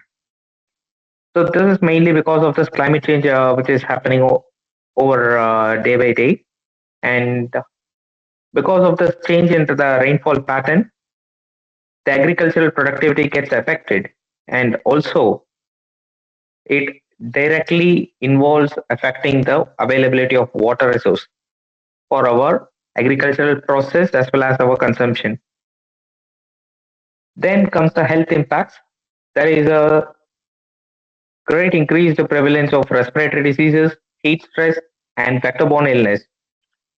So comparatively, you can see that there are more number of deaths at among the people aged above 40 because of heart attacks, and it might also due to the heat stress which they are facing during the summer times. So this health impact is actually indirectly related to this climate change. The climate change is imparting a greater effect on the health of we human beings by incorporating more amount of heat onto our body and creating our heart to malfunction. So this sort of greater health impact is being created by this climate change, and then loss of biodiversity, which is another main factor. So we human beings are facing a lot of issues which we have discussed so far. There are other species which exist in our world that are losing their lives because of this climate change, because they cannot adapt to this increased global temperature.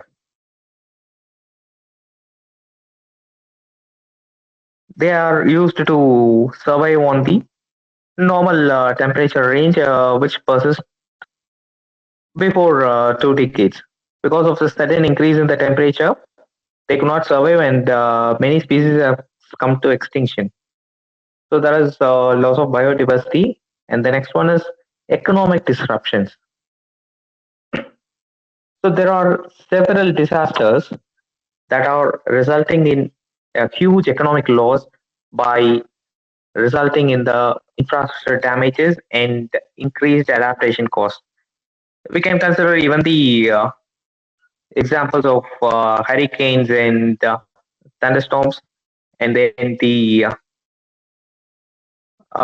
floods which has happened in the recent times. So all these disasters are due to the climate change, and this directly affects the economic conditions of our people.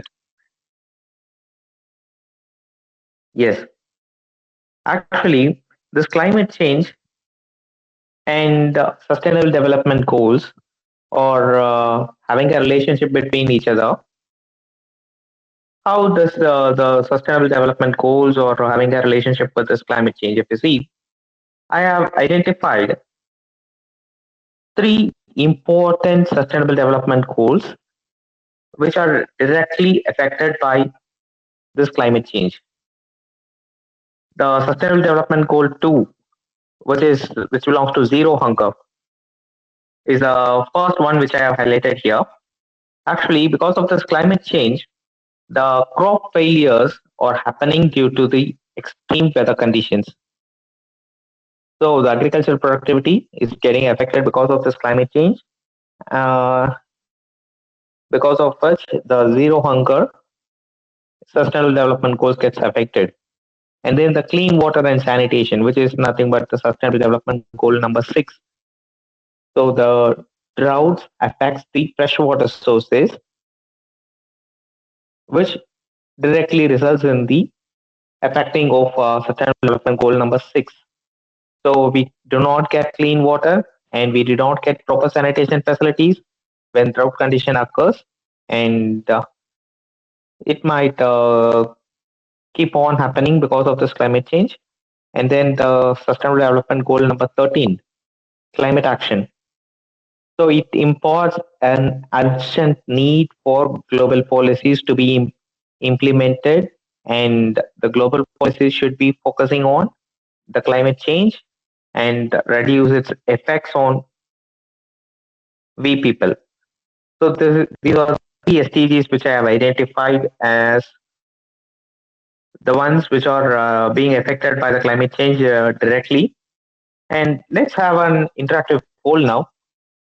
Hope you guys are active now. So which of the 17 SDGs do you guys think is most affected by climate change? You guys can post it in the chat box. So here I'm showing you guys all the 17 SDGs.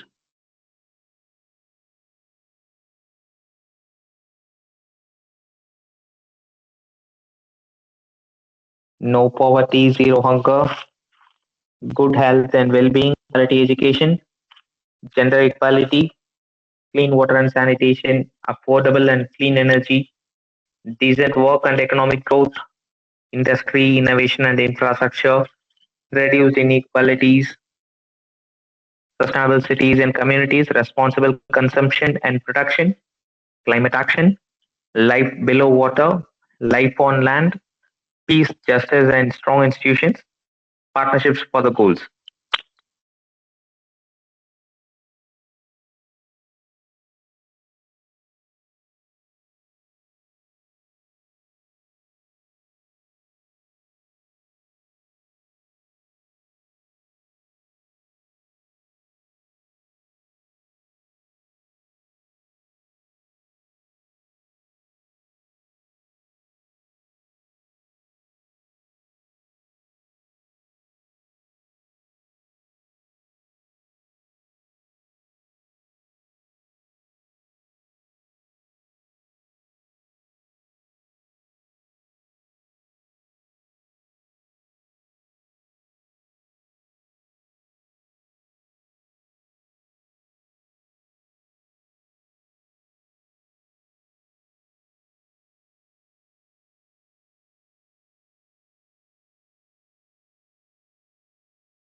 Yes, most probably zero hunger is the sustainable development goal, which is getting affected because of the climate change.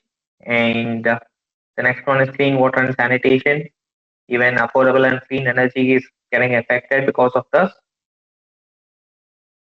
Then life on land is also becoming a biggest threat because of this climate change, and then life below water is getting affected. There are several sustainable development goals that are becoming a huge question mark because of this climate change getting into its play. Right. Yeah. So here comes the major risks that are arising out of the climate change. So the first one is the one which we have discussed already, rising global temperatures. So the increase in temperature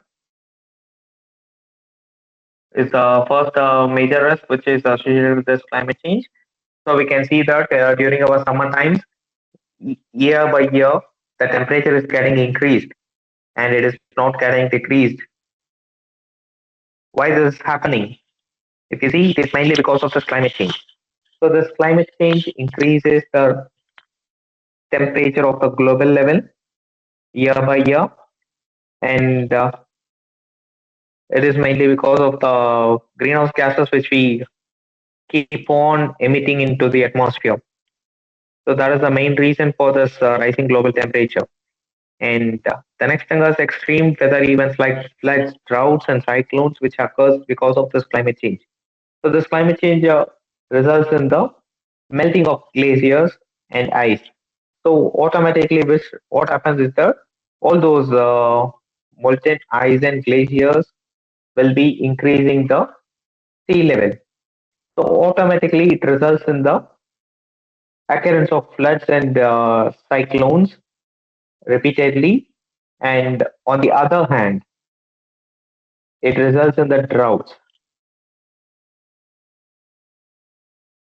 The next major risk associated is declining biodiversity. So, as I said, there are several species which could not tolerate this climate change and they come to extinct because of that. And then the impact on human health is increasing because of this heat waves, vector-borne diseases. Right. So next, we are going to have a master following task for you guys. So here I have listed out few disasters which has occurred in the recent times, and I have given down the impact of those disasters on the right hand side. So could you guys try mapping it down?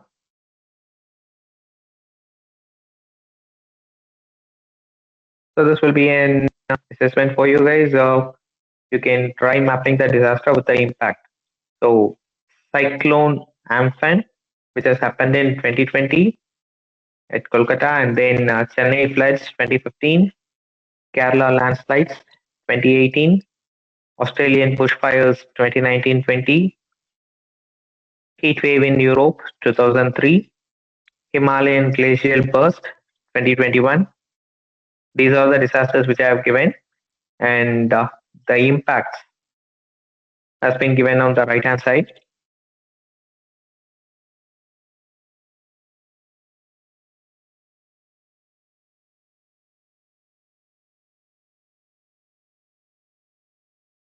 You guys better give a try.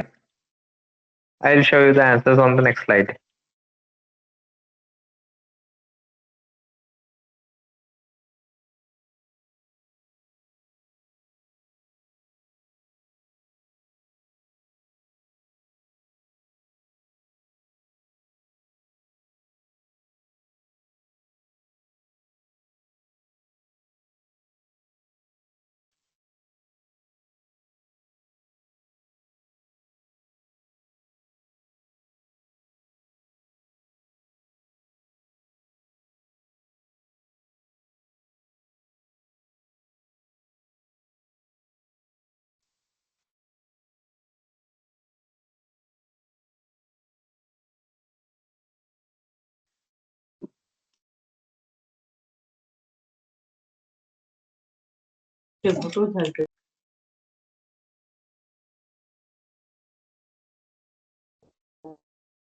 Participants, you can answer.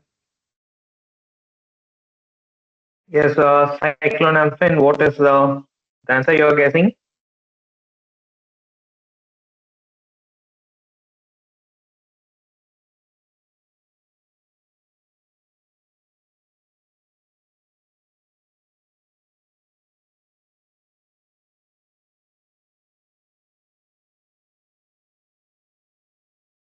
Okay, let me show you guys the answers now.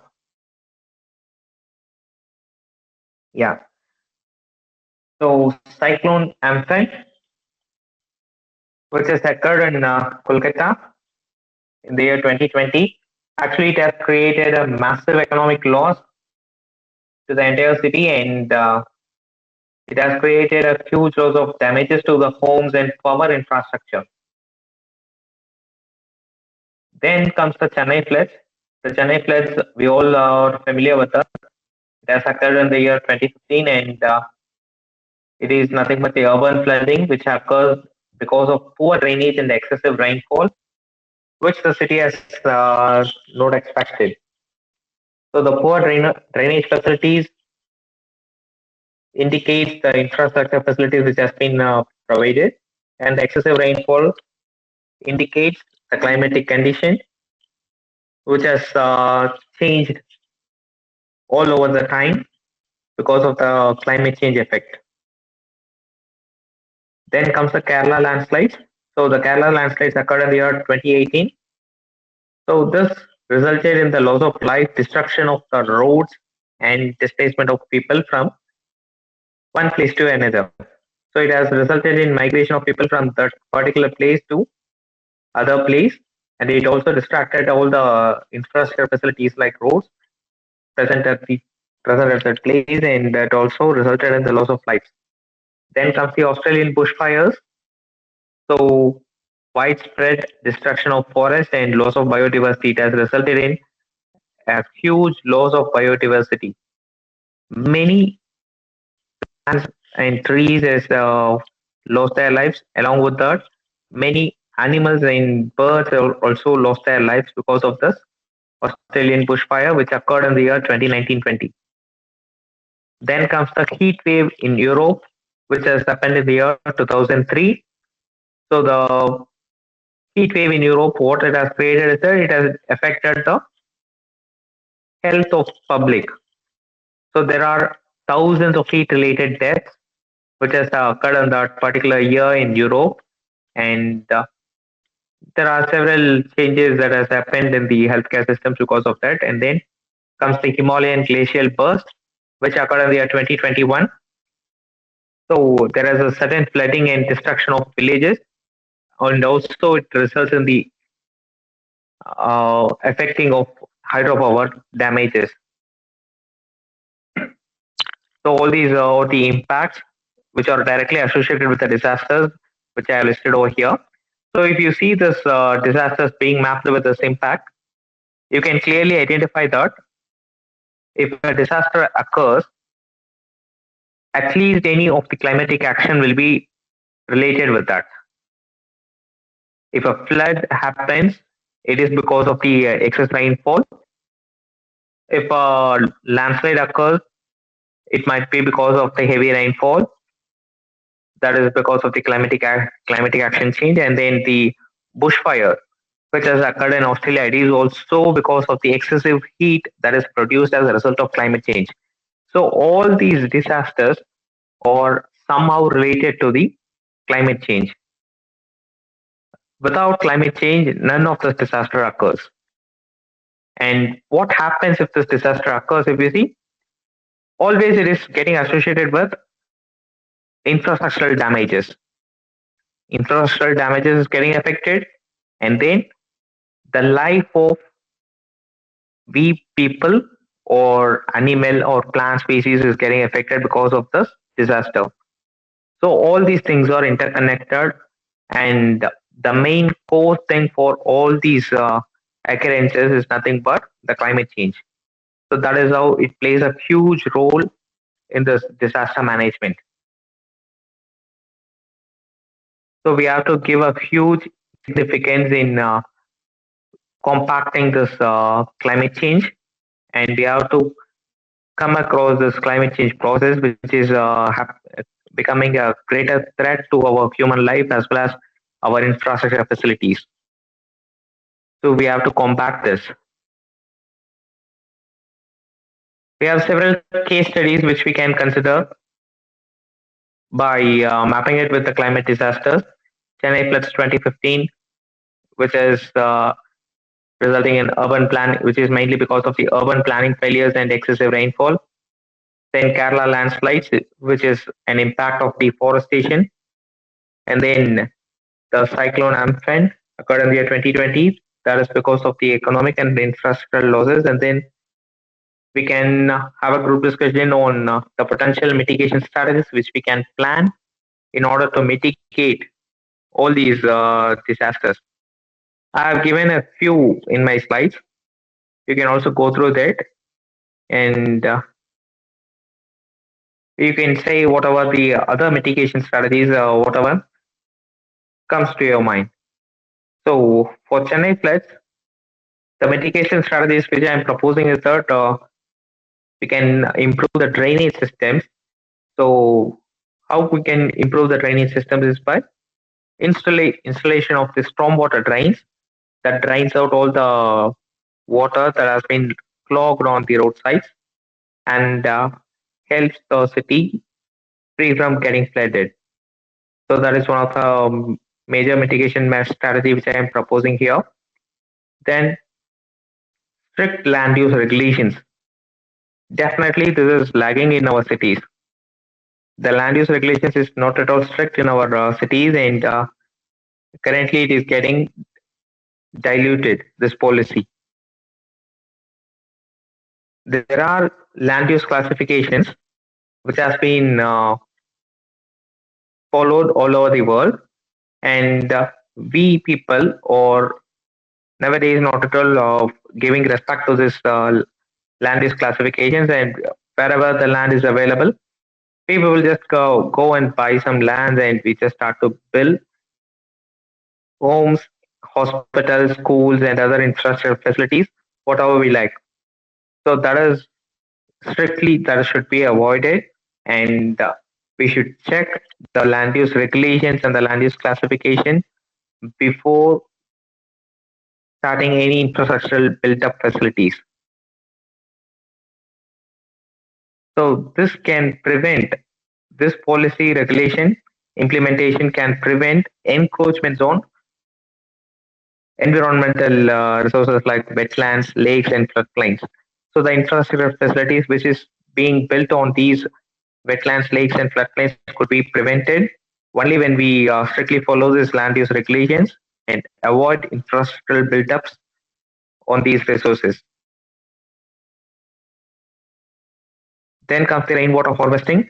So rainwater harvesting facilities are to be mandated in all the households and the institutions as well as the industries, so that the rainwater is being used or utilized for recharging of groundwater rather than just like that draining off the roads or other surfaces. So we can prevent the rainwater from getting drained onto the road surfaces by building up some rainwater harvesting facilities in our households as well as institutions and industrial regions. This will definitely help us in reducing the stormwater drainage. And then comes the green infrastructure, which helps in promoting permeable pavements, green roofs, and urban forests to absorb the excess water that is coming off the roads. So there are several projects which I have overcome among the students, mainly civil engineering students, who are working extremely hard on the permeable pavements with the help of pervious concrete, and then green roofs and urban forests, which facilities would be absorbing the excess water that is coming off during the flood times and heavy rainfall times. So these sort of infrastructure facilities built up also helps us in mitigating the floods. Then disaster preparedness and early warning systems. definitely these facilities would be required in order to improve the weather prediction and emergency response. Then let's move on to discuss on the Kerala landslide 2018. So this is because of the impact of deforestation.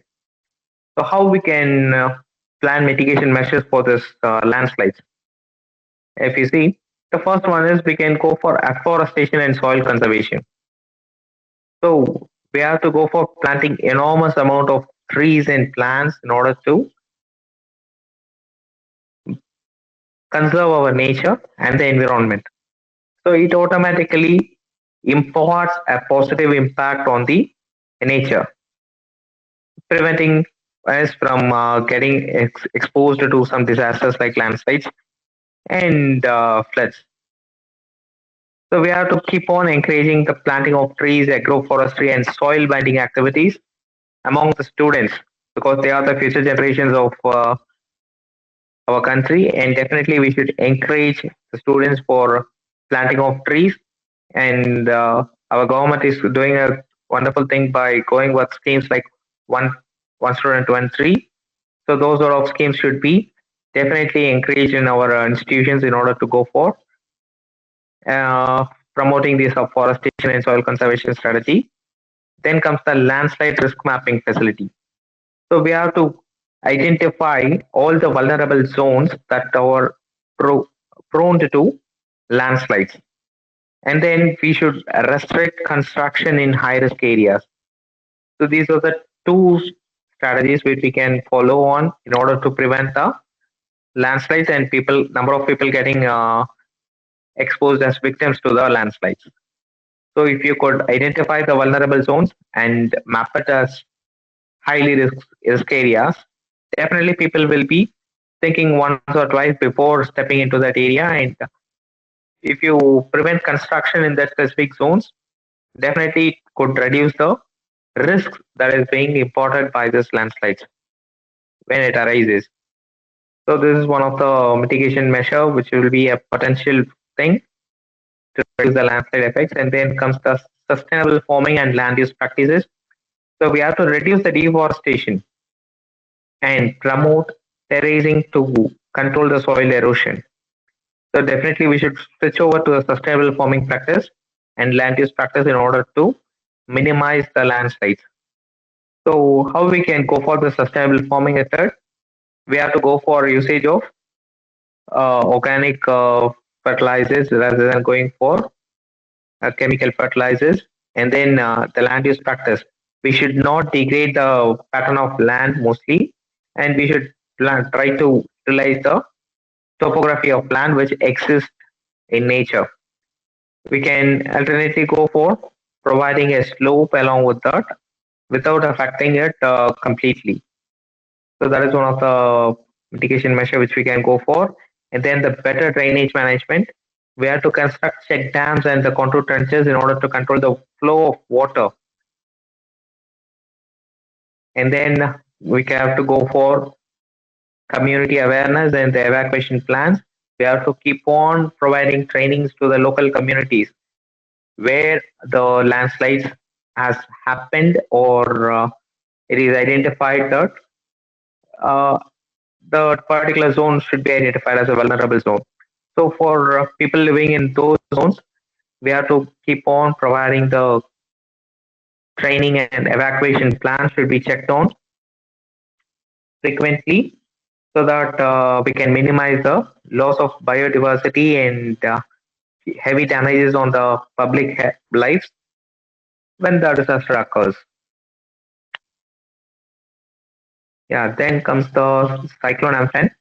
It has resulted in a huge economic and infrastructural losses compared to the previous two case studies. So this cyclone Amphan, what it has created is that it has created a huge damage to the power plants and the road facilities has been completely deteriorated by the cyclone Amphan. So how we can plan mitigation strategies for this? We have to go for cyclone resistant infrastructure. So we have to go for cyclone resistant infrastructure like disaster resilient homes, roads and power lines. which could be protected during those disaster occurrences. And then we have to go for conservation of mangroves. So nowadays the number of mangroves has got reduced, and there is no restoration and protection programs for mangrove forests. Actually, these mangrove forests act as a greater barrier for this natural storms, and conserving this mangrove type of trees and forests could definitely improve our ability to counterattack this sort of cyclones. Then comes the improved power and communication networks. So we should go for burying down the power lines underground and set up backup systems.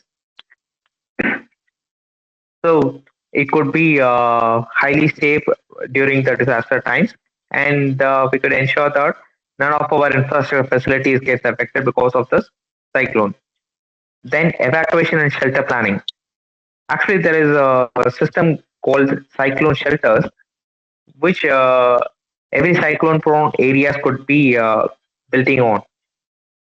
So that cyclone shelters will be comprising of all the essential supplies that is required for the people uh, during this disaster time. So the people of the community, particular community, can get into that cyclone shelter and get accommodated during that disaster time. And insurance and financial protection could also help we people to recover from those sort of disasters that happens. Right. Then how we can manage the disaster risk and climate adaptation. Actually, when there is a need for understanding the disaster risk management, and there are 4 stages in that disaster risk management understanding process. The first one is preparedness. So how we are making ourselves prepared to face the disaster. We have to be prepared with the evacuation plan and the emergency responsiveness. All this sort of things comes under this preparedness stage. And mitigation. So how we are going to face this disasters, how we are going to reduce the impact of this disaster. That is what we call as the mitigation. Then comes the response. So once the disaster occurs, how we respond to that disaster. And finally, the recovery stage. After the disaster occurs, how we people recover from the losses which we have faced on. So once you understand these 4 stages of the disasters, we could clearly develop a plan in order to come out of disaster. And then comes the climate adaptation strategies. So there are 3 systems which we can focus on. One is the flood resistant infrastructure. The next one is the drought tolerant crops. Then the third one is the early warning systems. So the flood resistant infrastructure helps we people in really coming out of the impacts that are being created by the cyclones, thunderstorms, and the hurricanes, so that the people will not be getting affected during those high times. Then comes the drought tolerant crops. So planting these drought tolerant crops will help the farmers cultivate the crops without much requirement of water. So they can even go for agricultural activities in the times of less water or during the drought times. So this will improve the economy of our nation as well as the farmers during the drought times. So definitely that would act as one of the very finest climate adaptation strategies. Next comes the early warning systems. So in these current improved advanced technological times, we people can develop very high reliable systems that would identify the occurrence of disasters in a pretty earlier time and give us early warnings so that we people can get prepared to face a sort of disaster. A better example for this climate adaptation strategies is the Bangladesh cyclone shelters, which they have built on. So here I'm showing you guys the picture of this cyclone shelter. So this is how the Bangladeshis have built up cyclone shelters. So this cyclone shelters will be built on at a greater height from the ground level, so that the people would live in communities inside this cyclone shelter when early warning has been given to them.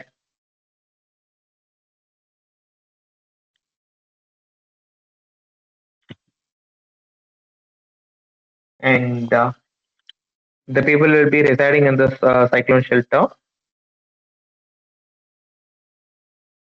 with all their requirements being packed inside it.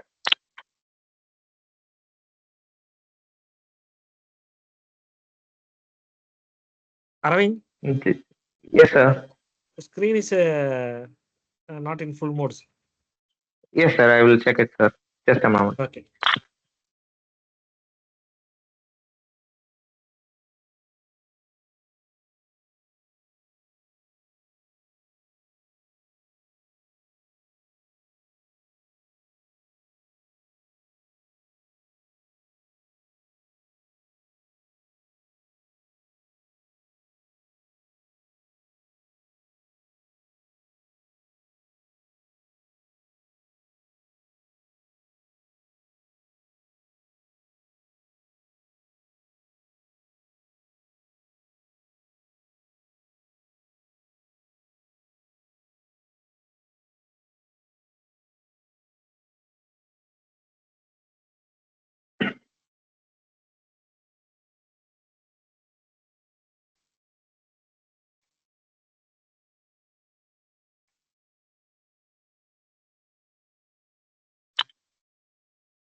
Yes.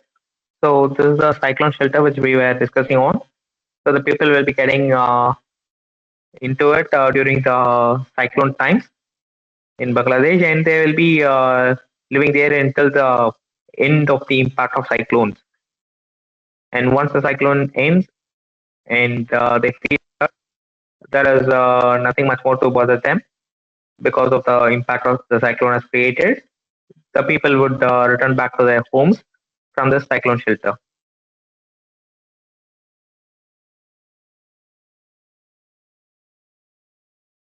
Then we have some technological innovations for climate resilience. So there are several technological innovations which we can use as a climate resilience factor. We can use AI and IoT in the risk management fields, so that by using the AI and IoT fields in risk management, what we can do is that we can get a lot of information when we people get into the mode of getting mind trafficked. We can go for this artificial intelligence and IoT facilities in order to get out of the risks that are arising because of this disaster. Then we can use the satellite monitoring facilities for forecasting of climate, and get priorly informed about the heavy rainfall and drought conditions that would occur in our region. Then renewable energy solutions are there, which is getting a huge welcome from the people nowadays. So we can go for solar, wind, and hydropower energies rather than depending upon the non-renewable energy sources for our regular uses. Then comes the sustainable urban planning examples like smart cities and green buildings.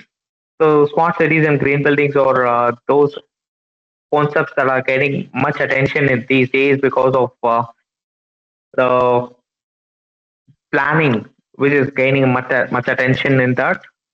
So the people get involved in the smart city projects and green building projects in order to make their buildings and cities energy efficient and getting disaster resilient.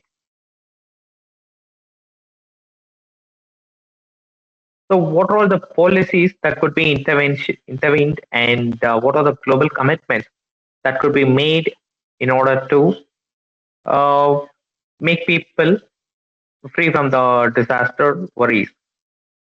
So there is a Paris Agreement which says that the global goals should be established in order to limit the global warming below 1.5 degrees centigrade. During our initial stage of discussion, I have shown you guys that the global temperature increase has been found to be 1.2 degrees centigrade now, and the Paris Agreement says that we should limit the global warming to be below 1.5 degrees centigrade, and we should not allow it to reach 2 degrees centigrade or more than that. Then Sendai Framework for Disaster Risk Reduction, IPCC reports and climate action plans, national and local government policies, especially in India, we call it as India's National Action Plan on Climate Change. So all these bodies are focusing on framing the policies that mitigate the climate change and their impacts.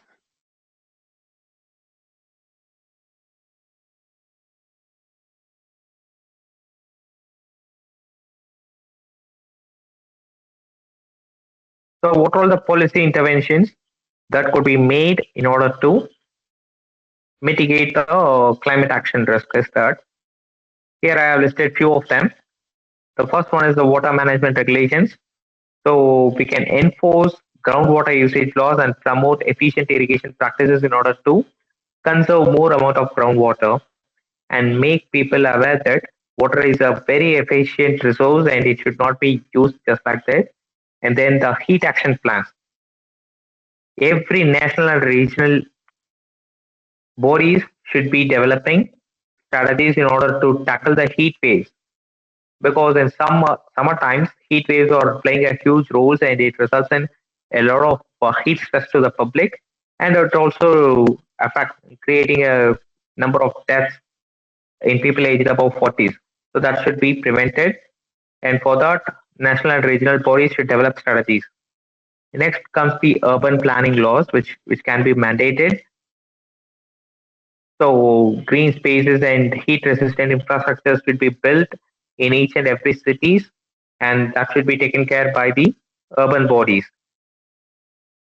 So this could prevent a lot of disasters from taking place, and it could also reduce the climatic change that is happening on. Then incentives for renewable energy.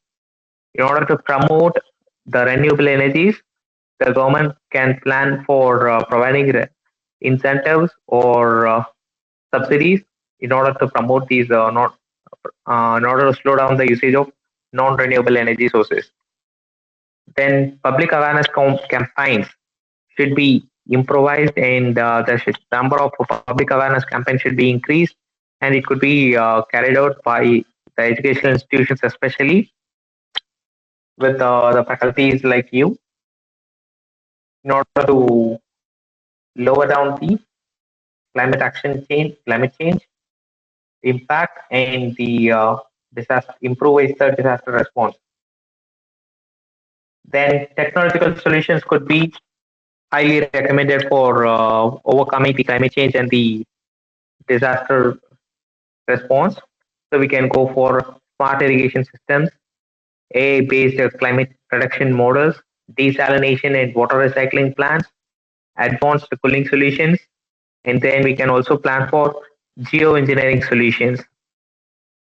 So these sort of technological solutions could be given as a project to the students, and we can welcome the new ideas that helps in mitigating the climate change.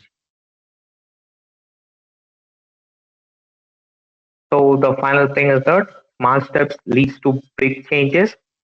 So definitely the step and effort which we put in order to reduce the effect of climate change will be resulting in a huge way in the forthcoming years. So whatever the small step you are taking in the next days, that will definitely have an impact. So keep on taking up small steps forward towards reducing the climate change effect and contribute to the environment. So Let us take a commitment towards reducing the carbon footprint, advocating for sustainable policies, implementing climate-friendly practices in our daily lives. Yeah. Thank you for this wonderful opportunity. And I would like to thank all Dr. S. Ramesh sir, Dr. Abdul Bari sir, and all the faculty team of KSRCT Civil Department for providing me this wonderful opportunity to act as a resource person and present my topic in front of this wonderful crowd. I thank you so much, and I have given the contact number and mail ID over here. If you have any further queries regarding the topics, or if you have any other queries related to the environmental engineering or environmental consultancy field, you can without hesitating you can contact me.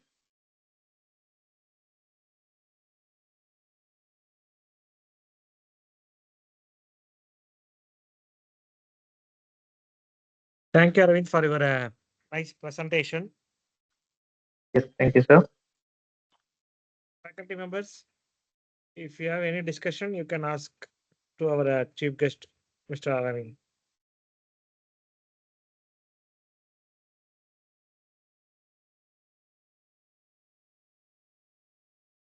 Faculty members. Good evening, sir. Thank you, sir. Yeah, good evening. Sir, it was a nice presentation and very informative. It's like ocean in the pot. But one thing I want to ask that it covered the landslide, flood, and cyclone, etc. So the air pollution, the thing that Delhi is constantly facing, is that not to be taken care of?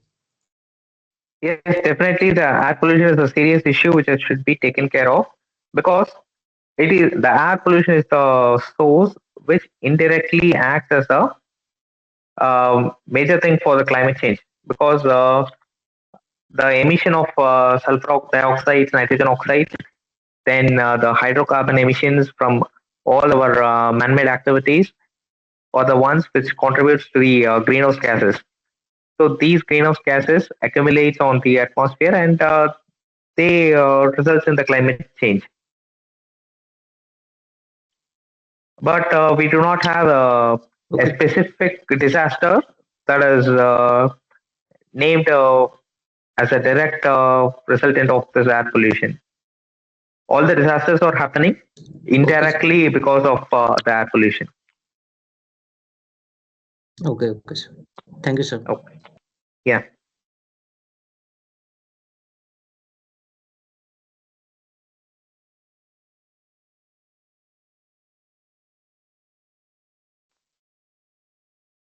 Any more queries?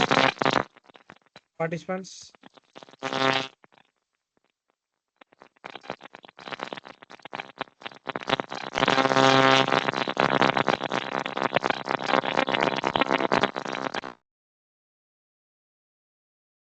Participants, do you have any more queries?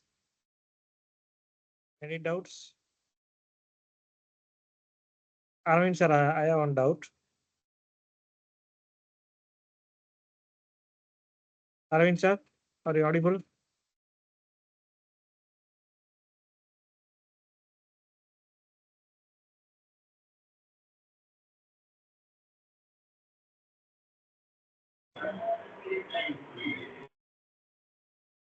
Arvind, am I audible to you?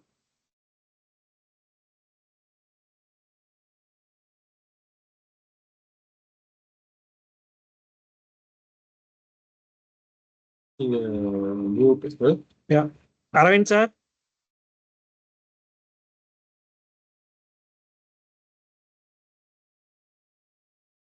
Participants, do you have any more queries?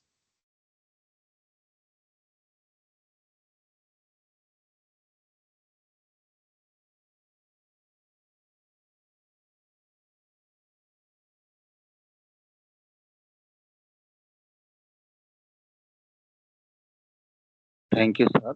Thank you. Thank you, sir.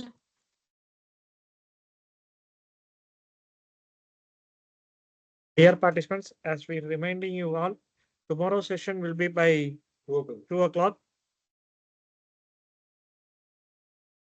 The day will go by tomorrow as the session 11. That is tomorrow's first session will be by from 2 to 3:30 p.m. Second session will be from 3:30 to 5 p.m. Third session will be from 5 to 6:30 p.m. From 6:30 p.m. to 7:30 p.m. there will be an online test, and as well as the feedback will be feedback to be posted in the Atal portal itself. That online test and feedback to be posted in the Atal feedback itself. And later on, all are requested to join for the validatory session by 7:30 p.m. to 8 p.m. A gentle reminder again to you. Tomorrow, the day 6, the final sessions will be starts from the 2 p.m. to 3:30 p.m. Then 3:30 to 5 p.m. and 5 to 6:30 p.m. So from 6:30 to 7:30, there will be the online test as well as the feedback, which has to be posted in the Atal portal itself. We will be giving a mock test by the morning session. The validatory session will be from 7:30 to 8 p.m. Any queries, you can feel free to ask. Arvind sir, am I audible to you?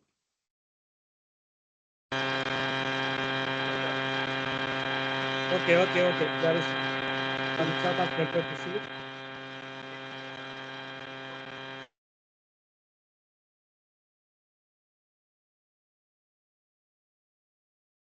Participants, if you have any clarifications for tomorrow's sessions, you can feel free to ask.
Sir, we can leave the meeting. Yes, Sir, wait a minute, sir. if you have any queries regarding tomorrow's session, you can ask, sir, or else We'll we'll wind up within 2 minutes. Sir, mock test will conduct in what form, sir? Which form you are going to conduct? So we will be conducting Google Forms, sir, to just for Yeah. practice, sir. I understand, sir. Okay. Thank you. Okay, sir. But in Atal portal, we have to take this test, sir. Yeah, that's In evening, separate. 6:30. By evening from 6:30 p.m. 5:32, sir. Sir, 6:30, From sir. 6:30 p.m. we have to take the Atal test Sir, from the Atal portal. mock test, sir. What the time? Sir, we'll be sharing my morning, sir. Oh, no problem, sir. Thank you. Thanks. Any more queries? Sir, can you Yeah. share the schedule for on WhatsApp for tomorrow? Yeah, definitely we will be sharing, sir. We'll be sharing the schedule, sir. Okay. Hello. By morning, we'll be sharing schedule. And Hello. also we have requested the part, sir, yes. Bandapalli Yeah, Rajsagar. Yes, sir. yeah. Sir, namaste. Namaste, Sir, in sir. Atal portal means the traffic will be heavy. That may not open means the time we will get loose now, sir. Sir, Atal portal normally it will be always busy. If we cannot able to log in, it will be a difficult now, sir. If people can conduct Google form, then that same can be uploaded in that portal, right? That is the practice normally to be happen.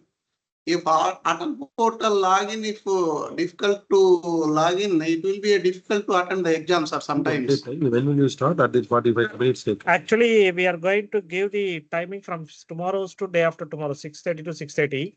Yeah, that I understood the schedule time just before you informed. Even in the schedule also that is there. Yes, sir. Okay, one hour is okay. If there is any login problems, if the traffic No, is no, heavy not by not that 1 time. hour, sir. We are going to give for a 1 day to open the test, sir. 1 day people will give. Yeah. When will you start? If you are starting this session, after 45 minutes, it will be closing. Yeah, that's what Professor- 45 minutes. Yeah, 45 minutes only if the time. If there is a traffic in that by that time, it will be difficult, na sir. That's what my question. In Atal We will portal. check it, Instead sir. of that, you people Yeah. can conduct in the WhatsApp link by Google Form. Then that marks can be uploaded in the Atal portal. Normally, that is the Okay, sir. practice used to be done.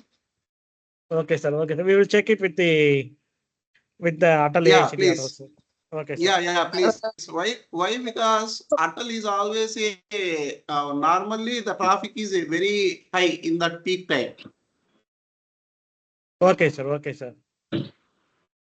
Yeah, But please, Professor Ramesh, you check with.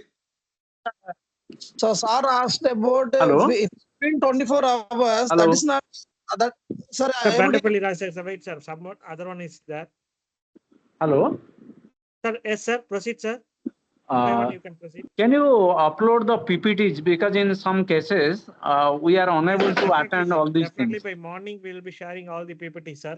With the Then thank you. with the part, yeah.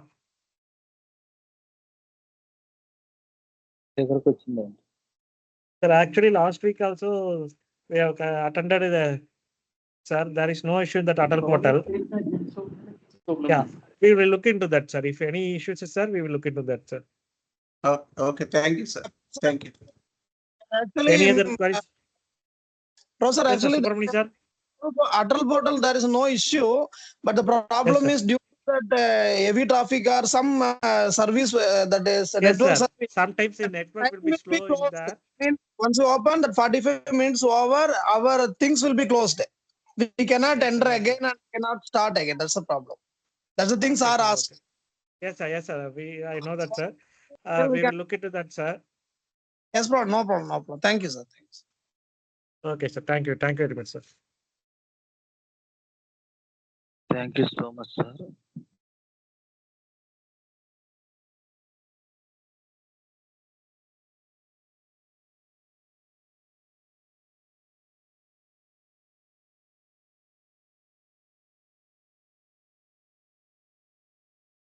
Any more doubts?